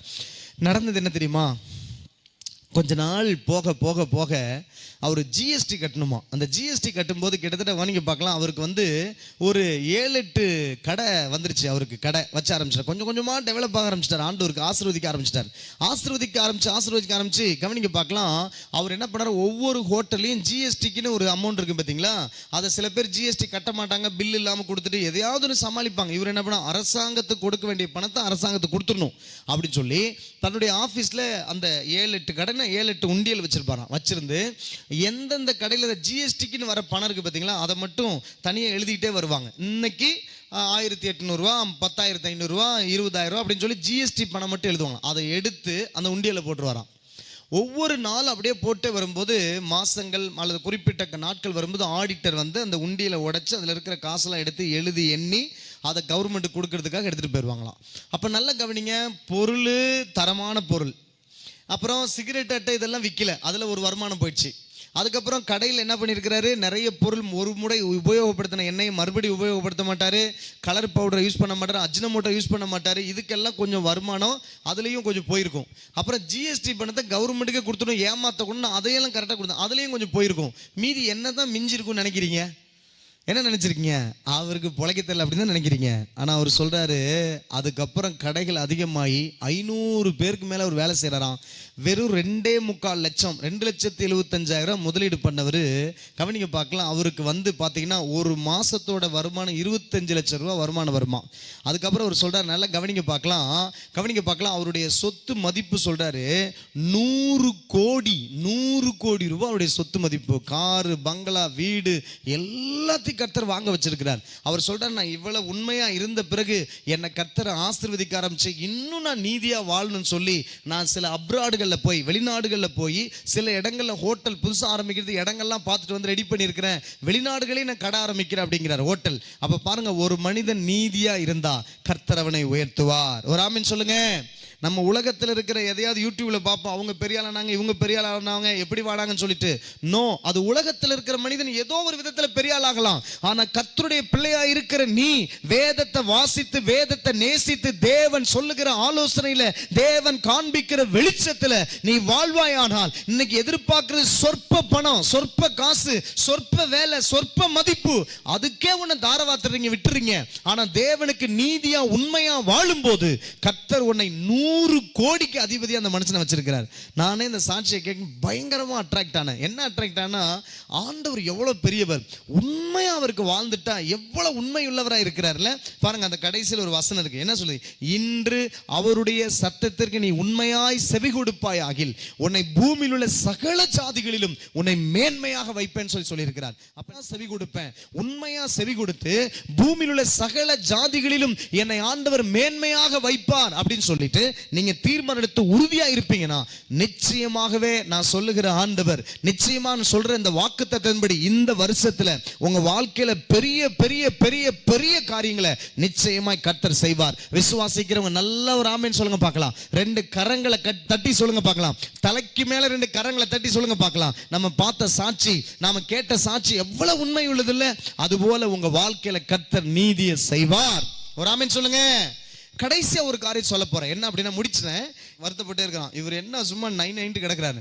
ஒரு சமயம் வரும்போது வாய் விட்டு கேட்டான், தாத்தா எப்போ பார் பைபிளை படிச்சுட்டே கிடக்குறீங்க, இந்த பைபிளை படிச்சுக்கிட்டே தான் இருக்கீங்க, நீங்கள் என்ன இருக்கிற மாதிரியே தானே இருக்கீங்க, என்ன நடந்திருக்கு அப்படின்னு சொல்லிட்டு அவன் மனசில் ஒரு குறிப்பிட்ட வயசு வந்து நான் துணிச்சல கேட்டான். அவன்கிட்ட சொன்னேன், அப்படியா, இங்கே வா நான் சொல்கிறேன் அப்படின்னு சொல்லி அப்படியே சுற்றி பார்த்தாரு. அவங்க வீட்டுக்கு வெளியில் அவன் விளையாண்டுக்கிட்டு இருந்த ஒரு வாட்டர் பாட்டில், சரிங்களா, வாட்டர் பாட்டில், ஒரு பிளாஸ்டிக் வெள்ளை கலர் ஒரு வாட்டர் பாட்டில் வெளியில் கிடந்திருக்கு. அந்த வாட்டர் பாட்டில் எடுத்துகிட்டு வா அப்படின்னு இருக்கிறார். இவன் போய் எடுத்துகிட்டு வரும்போது அதில் மண் அதெல்லாம் கலக்கி விளையாண்டு அந்த மண்ணெல்லாம் ஊற்றி அதில் வந்து அந்த பாட்டிலுக்கு வெளியிலையும் மண் வடிஞ்சு கிடக்கு, பாட்டிலுக்குள்ளாரையும் அந்த பாட்டிலுக்குள்ள மண்ணெல்லாம் கலக்கி விளையாடி சாய்க்கும் போது அந்த தண்ணியெல்லாம் போன பிறகு அந்த மண் அடியில் உள்ள மண் கொலக்குள்ள அப்படி இறங்கி இருக்கும்ல, அதுவும் அந்த பாட்டில் என்ன பண்ணிருக்கு, அதை வச்சவொடனே அது காஞ்சி போச்சு, அப்படியே இருக்குது. அப்படியே இருக்கும்போது அதை எடுத்துட்டு வா இங்கே வை அப்படின்னாரு. அவன் கொண்டு வந்து வச்சுட்டான். அந்த தண்ணி இருக்குல்ல, அதில் ஒரு பக்கெட் எடுத்துட்டு வா, அது பக்கெட்டில் ஒரு மக்கோடு எடுத்துட்டு வந்திருக்கிறான். பக்கத்தில் உட்காரு, நான் சொல்ற வரைக்கும் நீ ஊற்றிக்கிட்டே இருக்கணும் அப்படின்னு இருக்கான். அவன் என்ன பண்ணியிருக்கிறான், தாத்தா சொல்லியிருக்காரு. சரி, இவன் என்ன பண்ணுங்க, ஊற்ற ஆரம்பிச்சிருக்கிறான். ஊற்ற ஆரம்பிச்சு என்ன பண்ணுறான், கரெக்டாக ஊற்றிருப்பான்னு நினைக்கிறீங்க, மேலே இங்கேயும் வெளியிலாம் ஊற்றிருப்பான்ல, அப்படியே ஊற்ற ஆரம்பிக்கிறான். ஊற்ற ஆரம்பிச்சு கழுத்து வரைக்கும் வந்துச்சு. தாத்தா நிறைய போகுது, நான் சொல்கிற வரைக்கும் ஊற்றுன்னு சொன்னேன் அப்படின்னாரு. ஊற்றிக்கிட்டே இருக்கிறான். ஊற்றினவரும் தாத்தா நிறைஞ்சிருச்சு, டே நான் சொன்னேன்ல ஊத்துறா அப்படிங்கிறேன். மறுபடியும் ஊற்றிக்கிட்டே இருக்கிறான். நிறைஞ்சு போச்சு தாத்தா, நீ ஊற்றுற நான் சொல்கிற வரைக்கும் அப்படின்னா திரும்பவும் எடுத்து ஊற்றுனான். அவன் என்ன நினைச்சிருப்பான், தாத்தா லூசு, எவ்வளோ சொன்னாலும் ஊற்ற சொல்கிறாரு பாரு அப்படின்னு சொல்லி நினச்சிருப்பான். ஊற்றிக்கிட்டே இருக்கும்போது என்ன நடந்திருக்கும், நீங்கள் சொல்லுங்கள், என்ன நடந்திருக்கும் சொல்லுங்க, என்ன நடந்திருக்கும்? பாட்டிலுக்கு கரெக்டாக ஒருத்தர் சொல்கிறீங்க, பாட்டிலுக்கு வெளியில் இருக்கிற அழுக்கெல்லாம் என்ன இருக்கும், அதில் மண் இருந்த ஒட்டிலாம் தண்ணி ஊற்ற அது பட்டு ஊறி அது மெதுவாக கீழே இறங்க ஆரம்பிச்சிருக்கும். அதுக்கப்புறம் மறுபடியும் அவன் ஆட்டி ஊற்றுறான்ல, அதில் அப்படியே பாட்டில் கழுவுது. பாட்டில் கழுவ வெளியில் இருக்கிற அழுக்கெல்லாம் வந்துருச்சு. இப்போ உள்ளுக்குள்ளே இருக்கிற அழுக்கு கொஞ்சம் காஞ்சிருந்துச்சுல்ல, தண்ணி ஊற்றுறவன கொஞ்ச நேரம் ஊற தண்ணி ஊற்ற அதில் தண்ணியோட கலந்து அதுவும் கொஞ்சம் வெளியே வந்துக்கிட்டே இருக்குது. தண்ணியை மறுபடியும் ஊற்றிக்கிட்டே இருந்தா இல்லையா, ஊற்ற என்ன ஆயிடுச்சுன்னா உள்ளே இருக்கிற அழுக்கெல்லாம் வெளியே வந்துருச்சு தண்ணியோட கலந்து. இப்போ அந்த பக்கெட்டில் இருக்க தண்ணியெல்லாம் ஊற்றிட்டான். தண்ணி முடிய போகிற நேரத்தில் பாட்டிலை பார்த்தா, பாட்டில் வெளியிலையும் அழுக்கு இல்லை, உள்ளேயும் அழுக்கு இல்லை, வெள்ளையும் மண் இல்லை, உள்ளேயும் மண் இல்லை. அப்போ தாத்தா சொன்னான், டேய் இதில் அழுக்கு இருந்துச்சு எங்கடா போச்சு? தாத்தா அது ஊற்ற போயிடுச்சு தாத்தா அப்படின்னா. அப்போ சொன்னாரா, டேய் நான் பைபிளை ஏன் உன்னை படின்னு சொல்கிறேன் தெரியுமா, இதை படிக்க இதை வாசிக்க உனக்கு வெளியையும் உள்ளேயும் இருக்கிற அழுக்கு, தீமையான காரியங்கள், அசுத்தமான காரியங்கள் இதெல்லாம் வெளியையும் உன்னை விட்டு போயிடும், உள்ளேயும் உன்னை விட்டு போயிடும். மனுஷங்க பார்க்கும்போது வெளியிலையும் நீ சுத்தமாக இருக்குன்னு சொல்லுவாங்க, ஆண்டவர் பார்க்கும்போது உள்ளமும் சுத்தமாக இருக்குன்னு ஆண்டவர் சொல்லுவார். வேதத்தை வாசித்தாத ஒரு மனிதனை சுத்திகரிக்க முடியும், நீதிமானா இருக்க முடியும். சத்தமாக ஒரு ஆமென் சொல்லுங்க பார்க்கலாம். அருமையான உதாரணம் இல்ல, நல்ல சத்தமா சொல்லுங்க. அப்ப நீங்க வேதத்தை தினமும் வாசிக்க உங்க உள்ளும் புறமும், கவனிக்கிறீங்களா, அது ரெண்டுமே சுத்தமாகும் போது நீதிமானா மாறிடுவீங்க. அதனால தான் தாவீது சொல்லுகிறார், ஆண்டவரே நான் உமக்கு விரோதமாய் பாவம் செய்யாதபடிக்கு உம்முடைய வார்த்தையை என் இருதயத்தில் வைத்தேன், தினமும் வேதம் வாசித்தா என்ன நடக்கும்? இந்த வசனம் உயிர் இருக்குதுங்க. இந்த வசனம் உயிர் இருக்கு. உன்னை அறியாமலே உன் உள்ளத்துல எலும்பு நரம்பு ரத்தத்துல கலந்து உனக்குள்ள அது பேச ஆரம்பிச்சிடும். இதை செய்யாத, இதை செய்யாத, நேத்து வாசித்தல்ல, இன்னைக்கு வாசிச்சல்ல, அன்னைக்கு வாசிச்சல்ல அப்படின்னு உன்னோட பேசும். ஒரு ஆமீன் சொல்லுங்க. ஹல்லேலூயா, ஹல்லேலூயா. அது உன்னோட பேசும். அந்த வார்த்தை உன்னை அறியாமலே உன்னை சுத்திகரிக்கும். கொஞ்சம் செஞ்சுதான் பாருங்களேன். கொஞ்ச நாளைக்கு பைபிளை வாசித்து பாருங்களேன். விடாம ஒரு தேவன் உங்களை பரிசுத்தப்படுத்த ஆரம்பிச்சிருவார். நீதிமான் ஆயிடுவீங்க. சின்ன தவறு செஞ்சாலும் உறுத்த ஆரம்பிச்சிடும். அப்படி இருப்பீங்கன்னா உங்க வாழ்க்கை நாட்கள்ல நல்ல நீதிமானான பிறகு எல்லா அடைக்கப்பட்ட கதவுகளும் உனக்கு திறக்கும். உன் கண்ணு முன்னாடி உன் கூட இருந்தவங்களை விட நீங்க மிக ஆசீர்வாதமா இருப்பீங்க. சத்தம் ஒரு ஆமென் சொல்லுங்க பார்க்கலாம். ஆமென். நம்ம ஒரு கெட்ட பழக்கம் என்ன தெரியுமா? நிறைய நேரத்தில் மனிதர்களோட பழகி, மனிதர்களோட பேசி, மனிதரோட செலவு பண்ணி 5 வருஷம் 10 வருஷம் கழிச்சு ஆனாலும் நீங்க யார்கிட்ட பழகி, யார்கிட்ட செலவு பண்ணி, யாரை பார்த்து இருந்தீங்களோ அவங்கள போலவே தான் நீங்களும் இருக்கீங்க. ஆனா நல்ல கவனிங்க, கூர்மையை கவனிங்க. நம்ம மனிதர்களை முன்வைத்து, மனிதரோட பேசி, மனிதர்களோடையே சஞ்சரித்து, அவங்கள போல பழகி, அவங்கள போல பேசி, அவங்கள போல வாழ்ந்தா 5 வருஷம் 10 வருஷம் அவன மாதிரி தான் இருப்போம். ஆனால் நீங்க தேவனோட பேசி, தேவனோட பழகி, தேவனோட வாழ்ந்து, அப்படி தேவனோட சஞ்சரித்து அதிக நேரம் தேவ சமூகத்துக்கு போகணும். யார்கிட்டயா பேசணும்னா போதும்னு விட்டுறணும். ஓடி வரணும். நான் போய் ஆண்டவர்கிட்ட பேசணும். மனுஷங்கிட்ட பேசினது போதும், மனுஷங்க வீட்டில் இருந்தது போதும். நான் உண்மையா உங்க முன்னாடி பலிபீடத்துன்னு சொல்றேன். எத்தனையோ வீட்டுக்கு, சொந்தக்காரங்க வீட்டுக்குலாம் போகும்போது ஒரு குறிப்பிட்ட நேரத்துக்கு மேலே அங்கே இருக்க முடியாது. எனக்கு அப்படி இருப்பு கொள்ளான்னு சொல்லுவாங்க. அது மாதிரி வீட்டுக்கு ஓடி வரணும். ஏன்னா அங்கே தேவையில்லாத பேசுவாங்க, தேவையில்லாத காரியம் நடந்துட்டு இருக்கும். நம்ம அதில் டிவி ஓடிட்டு இருக்கோம், நாடகம் ஓடிட்டு இருக்கோம், சினிமா ஓடிட்டு இருக்கோம், பயங்கரமான பாட்டை சத்தம் போட்டு கேட்டு இருப்பாங்க. நம்ம ஆஃப் பண்ண அவங்களை சொல்ல முடியாது. அப்போ பார்த்தீங்கன்னா அவங்க எல்லாரும் வேற சொந்தக்காரங்களும் அந்த நேரத்தில் வந்திருப்பாங்க. அந்த நேரத்தில் இருக்கவே கூடாது. இங்கேருந்து கிளம்பணும்னு தோணும். கிளம்பி வீட்டுக்கு போய் நம்ம வேதத்தை வாசித்து, நல்ல இப்பெல்லாம் இந்த யூடியூப்பை தவறாக பயன்படுத்தக்கூடாது. நல்ல நல்ல நல்ல சத்தியங்கள், நல்ல நல்ல பாடல்கள் அதெல்லாம் கேளுங்க. ஆடுறது பாடுறது குதிக்கிறதுலாம் இல்லாமல் நல்ல பொறுமையா நிதானமா உங்களை சுத்திகரிக்கிற காரியங்களை கேளுங்க. உணர்வடைங்க. அந்த உணர்வுலயே இருங்க. நீங்க நீதிமானா இருப்பீங்க. ஒரு ஆமென் சொல்லுங்க பார்க்கலாம். நீதிமானா இருப்பீங்க. நீங்க நீதிமானா இருந்து உங்க வாழ்க்கை ஆசீர்வாதமாவதற்கு உங்களுக்கு நான் வாய்ப்பு சொல்றேன். அப்ப மனிதர்களை பார்க்காம தேவனை பார்த்தா தேவனை போலவே நம்ம மாறிடுவோம். ஆமென் சொல்லுங்க பார்க்கலாம். கடைசியா ஒரு சின்ன உதாரணம் மட்டும் சொல்லிட்டு நான் முடிச்சிடுறேன். கவனிங்க, நேரமாவது நினைக்க வேண்டாம். கவனிங்க பார்க்கலாம். நீங்க நீதிமானா மாறுவதற்கு தேவன் ஆண்டவர் வார்த்தையா இருக்கிறார். அவர் என்னவா இருக்கிறாரு சொல்லுங்க பார்க்கலாம். வார்த்தையா இருக்கிறார். அவரை யாராவது பார்த்துருக்கீங்களா? டக்குன்னு அவரை பார்க்க முடியுமா? சும்மா அவரை சாதாரணமானவரை நீங்க வந்து போய் உங்களை டெய்லி பார்க்குற மாதிரி அவர் ஒருவரும் சேரக்கூடாத ஒளியில வாசம் பண்ணுகிறார். So valuable God. அவர் வந்து அவளை சாதாரணமா நீங்க பார்க்க முடியாது. அதனால ஆண்டவர் தம்முடைய மகிமையை, வல்லமையை உன்னோட சாதாரணமா பேசணும்னு சொல்லிட்டு அவர் வார்த்தையா உன் கையில கொடுக்கப்பட்டிருக்கிறார். ஒரு ஆமென் சொல்லுங்க. உன் இருதயத்துல உள்ள வந்த ஆண்டவர் உன் கையில வார்த்தையா இருக்கிறாரு. அவன் இருதயத்தில் இருக்கவர் எப்படிப்பட்டவர், அவர் குணம் என்ன, அவர் விருப்பம் என்ன, அவர் ஆசை என்ன, அவர் எண்ணங்கள் என்ன தெரிஞ்சுக்கின்னா உன் கையில இருக்கிற வேதத்தை வாசிங்க. வாசிக்க வாசிக்க வாசிக்க உனக்குள்ள இருக்கிறவர், உனக்குள்ள வந்தவர் எப்படிப்பட்டவர் நீ புரிஞ்சுக்கலாம். அதை பார்க்கறதுக்கு ஒரு உதாரணம் சொல்றேன் பாருங்க. ஒரு இடத்துல ஒரு பெரிய ஜமீன்தாரருக்கு 2 பசங்க இருந்தாங்களாம். அதுல ஒருத்தன் கூனன்னா எப்படி இருப்பான்? கொஞ்சமும் நிமிர முடியாம பைபிள்ல சொன்ன மாதிரி கூணிக்கிட்டே தான் இருப்பான். எப்ப பார்த்தாலும் கூணிக்கிட்டே தான் இருப்பான், கூணிக்கிட்டே தான் போவான். அப்ப பாத்தீங்கன்னா அவனால நிமிர முடியாது. யாரை பேசினா கூட இப்படிதான் மெதுவா பார்த்து என்ன பண்ணுவான், அவன் பேசுவான். அவனால நிமிரவே முடியாது. இப்படியே இருக்கும்போது நல்ல பார்க்கும்போது, கூடத்தில் மற்றவங்களை பார்க்கும்போது ஒரு நாள் என்ன பண்ணணும் தெரியுமா? அவங்க அப்பா என்ன பண்ணாரு, ரொம்ப வயது முதிர்ந்து வரும்போது சொத்தை 2ஆ பிரித்து 2 பசங்களுக்கு கொடுக்குறாராம். அப்போ கொடுக்கும்போது இவன் என்ன பண்ணான், தன் கையில் சொத்தெல்லாம் வந்த பிறகு எல்லாம் பாதுகாப்பாக சேப்பாக வச்சுங்கடா இப்படி இருக்கேன்னு சொல்லிட்டார். ஓவியத்தை எனக்கு வரைஞ்சி கொடுங்கன்னு சொன்னான். அது வந்து ஃபோட்டோ இல்லாத காலம். இன்னைக்கெல்லாம் கிராஃபிக்கில் என்ன வேணால் பண்ணிடலாம்ல, அப்படிலாம் இல்லாத காலம். அப்போ பார்த்தீங்கன்னா அவர் தான் கிராஃபிக் பண்ணணும். இப்போ அந்த ஓவியர் வந்தாரான், நிற்க சொல்லி ஒரு இடத்துல உட்கார சொல்லிட்டு கூன் விளைஞ்சிருக்கிற அவனை பார்த்து அவனை அப்படியே கொஞ்ச நேரம் அவனை பார்த்துட்டு ஒரு அழகான ஒரு தோற்றத்தை வரைகிறார்.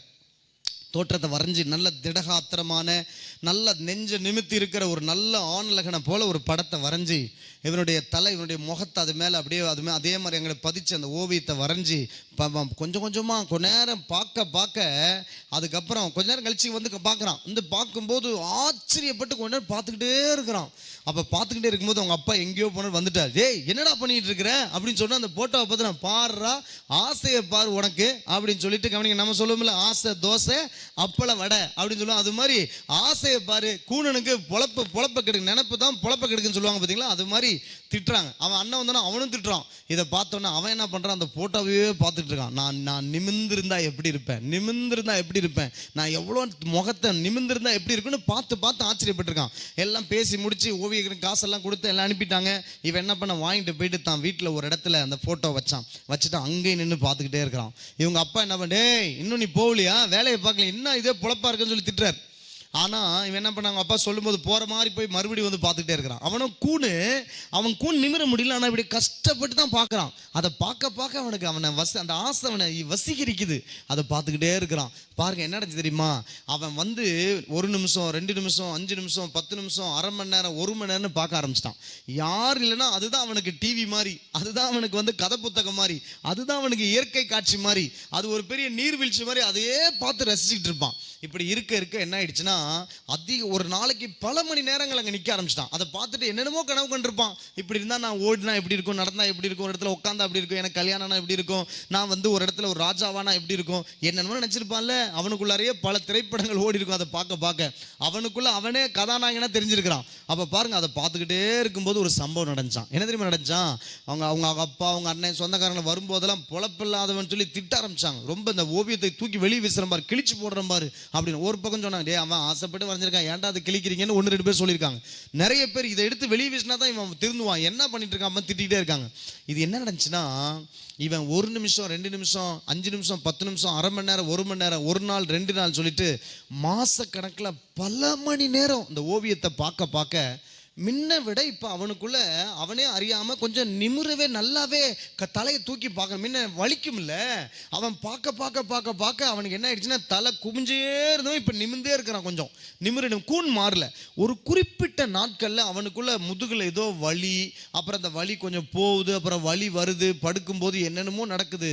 ஒரு குறிப்பிட்ட நாள் அவன் நிமிர முடியாதவன் நிமிர்ந்து பார்த்ததுனால அவன் முதுகுல இருந்த ஒரு முடிச்சு மாறி சில எலும்புகள் அப்படி அவனை வந்து ஒரு மாதிரி முடிச்சு மாதிரி இருந்திருக்குல்ல, அது என்ன ஆயிடுச்சுன்னா, அவன் நரம்பு விரிச்சு பார்த்தா நரம்பு தளரும் போது அவனுக்குள்ள இந்த முடக்கம், அந்த கூன் விடுதலையாகி அந்த ஓவியத்தில் இருக்கிற மாதிரியே நிமிர்ந்துட்டான். அப்படியே நிமிர்ந்து அந்த ஓவியத்தில் இருக்க மாதிரி நிமிர்ந்துட்டானா. கையை தட்டுங்க, நல்லா வஞ்சனை இல்லாமல் தட்டுங்க, நல்ல தலைக்கு மேலே தட்டுங்க பார்க்கலாம். அப்போ எவ்வளோ அதை பார்த்தோன்னு எவ்வளோ சந்தோஷப்பட்டிருப்பான். அவங்க அப்பா அண்ணன் ஊரே பார்த்தா ஆச்சரியப்படுது. அதே மாதிரி இவன் நிமிர்ந்துட்டான். அது எவ்வளவு உண்மை இல்லை. ஏன்னா முன்ன நிமிர முடியாதவனா இருந்தவன் நிமிராதேனாலே அவனுக்கு அப்படி ஆயிடுச்சு. இப்போ கொஞ்சமா நிமிர்ந்து அதையே பார்த்துக்கிட்டதுனால நிமிர்ந்துட்டான். நீங்களும் நானும் பார்க்க வேண்டிய ஒரு ஓவியம் ஆண்டவராகிய இயேசு. அவர் வார்த்தையா இருக்கிறார். Please read it every day, have to meditate it, read it. நீங்க தினமும் இதை படிக்கணும். படிச்சு வேதத்தை தியானிக்கும் போது இயேசுவை வேதத்தின் வழியா பார்க்க கவனிக்கிறீங்களா? அந்த வார்த்தை, ஆதியில வார்த்தை இருந்தது, அந்த வார்த்தை தேவனிடத்திலிருந்து, அந்த வார்த்தை தேவனா இருந்தது. அந்த வார்த்தை மாம்சமாகி ஏன்னா நமக்குள்ள வாசம் பண்ணினான்னு பைபிளில் போட்டிருக்கு. நமக்குள்ள வாசம் பண்ணினவர் இப்போ மறுபடியும் நம்ம கையில் வார்த்தையே கிடைச்சிருக்கிறார், வேதமாக கிடைச்சிருக்கிறார். இதை வாசிக்க அவரோட பழகி அவரை நேசிச்சு, இதுதான் நம்ம பார்க்க வேண்டிய ஓவியம். இதை பார்க்க நமக்குள்ள கூன் மாதிரி இருக்கிற சில கெட்ட குணங்கள், நமக்கே பிடிக்காத சில நல்ல வீணான ஒழுக்கமில்லாத காரியங்கள்லாம் இருக்கும்ல, அதெல்லாம் மாறி ஒரு நாளைக்கு இயேசுவை போல, அந்த ஓவியத்தில் இருக்கிறவரை போல அவன் மாறின மாதிரி நம்ம ஓவியமாகிய இயேசுவை போல நம்ம மாறிடுவோம். நல்ல ஒரு கைத்தட்டு, பலத்த கைத்தட்டு கொடுக்க பார்க்கலாம். சத்தம் வரமாட்டேங்குதே. கர்த்தர் நல்லவர், நம்மளை நீதிமானா இருக்கும்படி அழைத்தவர்.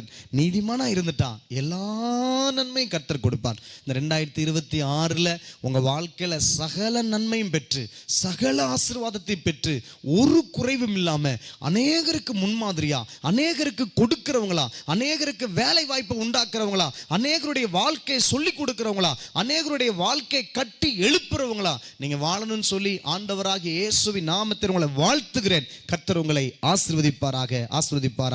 கண்களை மூடி ஜெபிக்கலாமா? எல்லாரும் கண்ணை மூடி ஜெபிக்கலாம். கண்ணை மூடி ஜெபிக்கலாமா? எல்லாரும் கண்ணை மூடுங்க பார்க்கலாம். உம்மை போல மாறின ஆண்டவர் 2 மைனர். ஹல்லேலூயா, ஹல்லேலூயா, ஹல்லேலூயா, ஹல்லேலூயா, ஹல்லேலூயா. இயேசுவே உமக்கு ஸ்தோத்திரம், இயேசுவே உமக்கு ஸ்தோத்திரம். கண்ணை மூடுங்க 2 நிமிஷம் ஜெபம் பண்ணுங்க. ஆண்டவர்கிட்ட கேளுங்க, ஆண்டவரே நான் உம்மை போல மாறணும்ப்பா, நான் உம்மை போல மாறினா நீதிமானா வாழணும், என் இஷ்டத்தை போல வாழக்கூடாது, யாரோ சொல்லி கொடுத்த மாதிரி வாழக்கூடாது, எங்க அப்பா அம்மா அல்லது நான் பார்க்குற நண்பர்கள் அல்லது ஊர் உலகம் நடிகர்கள் ஆண்டவரே அரசியல்வாதிகள் என்னுடைய ஃப்ரெண்டு யார் மாதிரி நான் உம்மை போல வாழணும். எனக்கு கிடைச்ச ஒரே ஒரு வாழ்க்கையை நான் வீணா வாழ்ந்துடக்கூடாது, நான் சரியா வாழணும், எனக்கு கிருபதாங்க கிருபதாங்க கிருபதாங்க கிருபதாங்க. எத்தனை பேர் கேட்குறீங்க? வலது கரத்தை உயர்த்திக்க. எல்லாரும் எழுந்து நிற்போமா? தயவுசெய்து எல்லாரும் எழுந்து நிற்போமா? சத்தம் போட வேண்டாம், கவனத்தை சிதற விட வேண்டாம். எல்லாரும் எழும்பி நின்று முடிஞ்சா 2 கரங்களை உயர்த்தி ஆண்டவர்கிட்ட கேளுங்க பார்க்கலாம். பரிசுத்த ஆவியானவரே, பரிசுத்த ஆவியானவரே, வாழி கொடுங்க. பரிசுத்த ஆவியானவரே, பரிசுத்த ஆவியானவரே, பரிசுத்த ஆவியானவரே. ஹல்லேலூயா, ஹல்லேலூயா, ஹல்லேலூயா, ஹல்லேலூயா. இயேசுவே உம்மை போல் ஆக வாஞ்சிக்குதே என்னுள்ளம். இயேசுவே உம்மை போல் ஆக வாஞ்சிக்குதே என்னுள்ளம். ஆண்டவரே கேட்போமா? எல்லாரும் தயவு செய்து நேரத்தை வீணடிச்சிட வேண்டாம், டைம் ஆயிடுச்சு நினைக்க வேண்டாம். தயவு செய்து நான் உங்கள்கிட்ட கெஞ்சி கேட்டுக்கிறேன், யாரும் நகராம கொஞ்ச நேரம் ஆண்டவர்கிட்ட கேட்டுருங்க. நான் உண்மை போல மாறிடணும், என் வாழ்க்கை தகப்பனை வீணா போயிடக்கூடாது. ஒரே ஒரு வாழ்க்கை, அந்த ஒரு வாழ்க்கையை நான் விரும்புற வாழ்க்கையா நீதிமானா வாழணும். எனக்கு நீதிமானின் வாழ்க்கைக்கு ரோல் மாடல் நீங்க மட்டும்தான். உண்மை போல வாழணும் ஆண்டவரே. எத்தனை பேர் கேட்கிறீங்க? இயேசுவே, இயேசுவே, இயேசுவே. இயேசுவே உம்மை போலாக வாஞ்சிக்குதே என்னுள்ளம். பரிசுத்தர் உம்மை போல் ஜீவிக்கவே, பரிசுத்தர் உம்மை போல் ஜீவிக்க ஐயா உந்தன் பலனதை தாரும் ஐயா, பலனதை தாரும் ஐயா, உந்தன் பலனதை தாரும் ஐயா. இயேசுவே உம்மை போல் ஆக வாஞ்சிக்குதே என்னுள்ளம். இயேசுவே உம்மை போல் ஆக வாஞ்சிக்குதே என்னுள்ளம். உபத்திரவம் உண்டு உலகினில் என்றி, உலகத்தை வென்றே என்றி. உபத்திரவம் உண்டு உலகினில் என்றி, உலகத்தை வென்றே என்றி. உம்மை போல் உலகினை ஜெயித்திடவே, உம்மை போல் உலகினை வென்றிடவே, பலனதை தாரும் ஐயா, உந்தன் பலனதை தாரும் ஐயா, பலனதை தாரும் ஐயா, உந்தன் பலனதை தாரும் ஐயா. இயேசுவே உம்மை போலாக வாஞ்சிக்குதே என்னுள்ளம். என் இயேசுவே உம்மை போலாக வாஞ்சிக்குதே என்னுள்ளம். கவனிக்கிறீங்களா? கேட்கிறீங்களா? 2 கரங்களை உயர்த்தி இந்த கடைசி சரணத்தை எல்லாரும் சொல்ல போகிறோம். ஆண்டவரே, சிலுவை சுமந்து என்றும் என் பின் வராதவன் அல்ல என் சீசன் என்றேன். எந்த சிலுவையை நான் அனுதினமும் சுமக்க என்னை பலன் தாரும் ஆண்டவரே. என்னை உம்மை போல மாற்றும் ஆண்டவரே. ஒரே ஒரு வாழ்க்கை. Don't waste your life. Don't spoil your life. Don't be model. Don't take the model from the world. You have to take the model from Jesus. You are the model to others. You should be model to others. நம்ம தேவனுக்கும் ஜனங்களுக்கு முன்பதாய் உண்மையாய் வாழ நம்மளை அர்ப்பணித்து அர்ப்பணித்து அர்ப்பணித்து ஒப்பு கொடுப்போமா? ஆண்டவரே கிருபைதாங்க, கிருபைதாங்க, கிருபைதாங்க. சிலுவை சுமந்தென்றும் என் பின் வராதவன் அல்ல என் சீசன் என்றீ. சிலுவை சுமந்தென்றும் என் பின் வராதவன் அல்ல என் சீசன் என்றீ. எந்தன் சிலுவையை நான் சுமக்க, எந்தன் சிலுவையை நான் சுமக்க பெலனதை தாரும் ஐயா. என்னை உம்மை போல் மாற்றும் ஐயா, உம்மை போல் மாற்றும் ஐயா. என்னை உம்மை போல் மாற்றும் ஐயா. இயேசுவே உம்மை போலாக வாஞ்சிக்குதே என் உள்ளம். என் இயேசுவே உம்மை போல் ஆக வாஞ்சிக்குதே என் உள்ளம். ஆண்டவரே, எங்களை உம்மை போல மாற்றும் ஒரே ஒரு வாழ்க்கை. பல வருஷம் யார் மாதிரியோ நாங்க வாழ்ந்துட்டோம், யாரோ மாதிரி வாழ்ந்துட்டோம், யாராருக்கெல்லாம் பிடிச்சோ அதுக்கு தகுந்த மாதிரிலாம் வாழ்ந்துட்டோம். ஆனால் மிஞ்சி இருக்கிற வாழ்க்கையாவது உமக்கு பிரியமா எங்களை ரட்சித்தவரும் எங்களுக்காக ஆண்டவரே பரலோகத்துல காத்திருக்கிறவரும் எங்க வாழ்க்கையை கையில வைத்திருக்கிறவரும் ஆகிய உம்மை போல வாழ, உம்மை போல வாழ, நீதிமானாய் வாழ கர்த்தர் கிருபை தாங்க. 2026 நீங்க கொடுத்த வாக்குத்தத்தம், நீதிமான் விரும்புகிற காரியம் அவனுக்கு கொடுக்கப்படும் சொன்னீங்க. எங்க அப்பாவால, எங்க அம்மாவால, எங்க அண்ணனால, தம்பியால, சொந்தத்தால, பந்தத்தால, ஊரு உலகத்தால, அரசாங்கத்தால நான் விரும்புகிற காரியத்தை கொடுக்க முடியல. ஆனால் என்னை படைத்தவரும் சிருஷ்டித்தவரும் சர்வ வல்லவரும் நான் விரும்புகிற காரியத்தை எனக்கு தருவீர் ஆண்டவரே. உங்களால தர முடியும், உங்களால கொடுக்க முடியும். கொடுத்து தந்து என்னை ஆசீர்வதித்து அனுப்பும், என்னை நிரப்பி அனுப்பும், நிரப்பி அனுப்பும், நிரப்பி அனுப்பும், நிரப்பி அனுப்பும். நீதிமான் விரும்புகிற காரியம் அவனுக்கு கொடுக்கப்படும். நீதிமானாகிய உங்களுக்கு நீங்கள் விரும்புகிற காரியம் உங்களுக்கு கொடுக்கப்படும். நல்ல கையை தட்டி பேரோசையுள்ள கைத்தாளத்தோடு கர்த்தரை துதிப்போம். கர்த்தர் நல்லவர், நல்லவர், நல்லவர். God bless you, God bless you, God bless you. கர்த்தர் உங்களை ஆசீர்வதிப்பாராக, கர்த்தர் உங்களை ஆசீர்வதிப்பாராக. Praise the Lord. உங்க எல்லாருக்கும் இனிய புத்தாண்டு நல்வாழ்த்துக்களை மகிழ்ச்சியோடு தெரிவிக்கிறேன். பக்கத்துல கைப்பிடி சொல்லுங்க பார்க்கலாம். விஷ் ஹாப்பி நியூ இயர் சொல்லுங்க. Wish happy new year. Very good. God bless you, God bless you.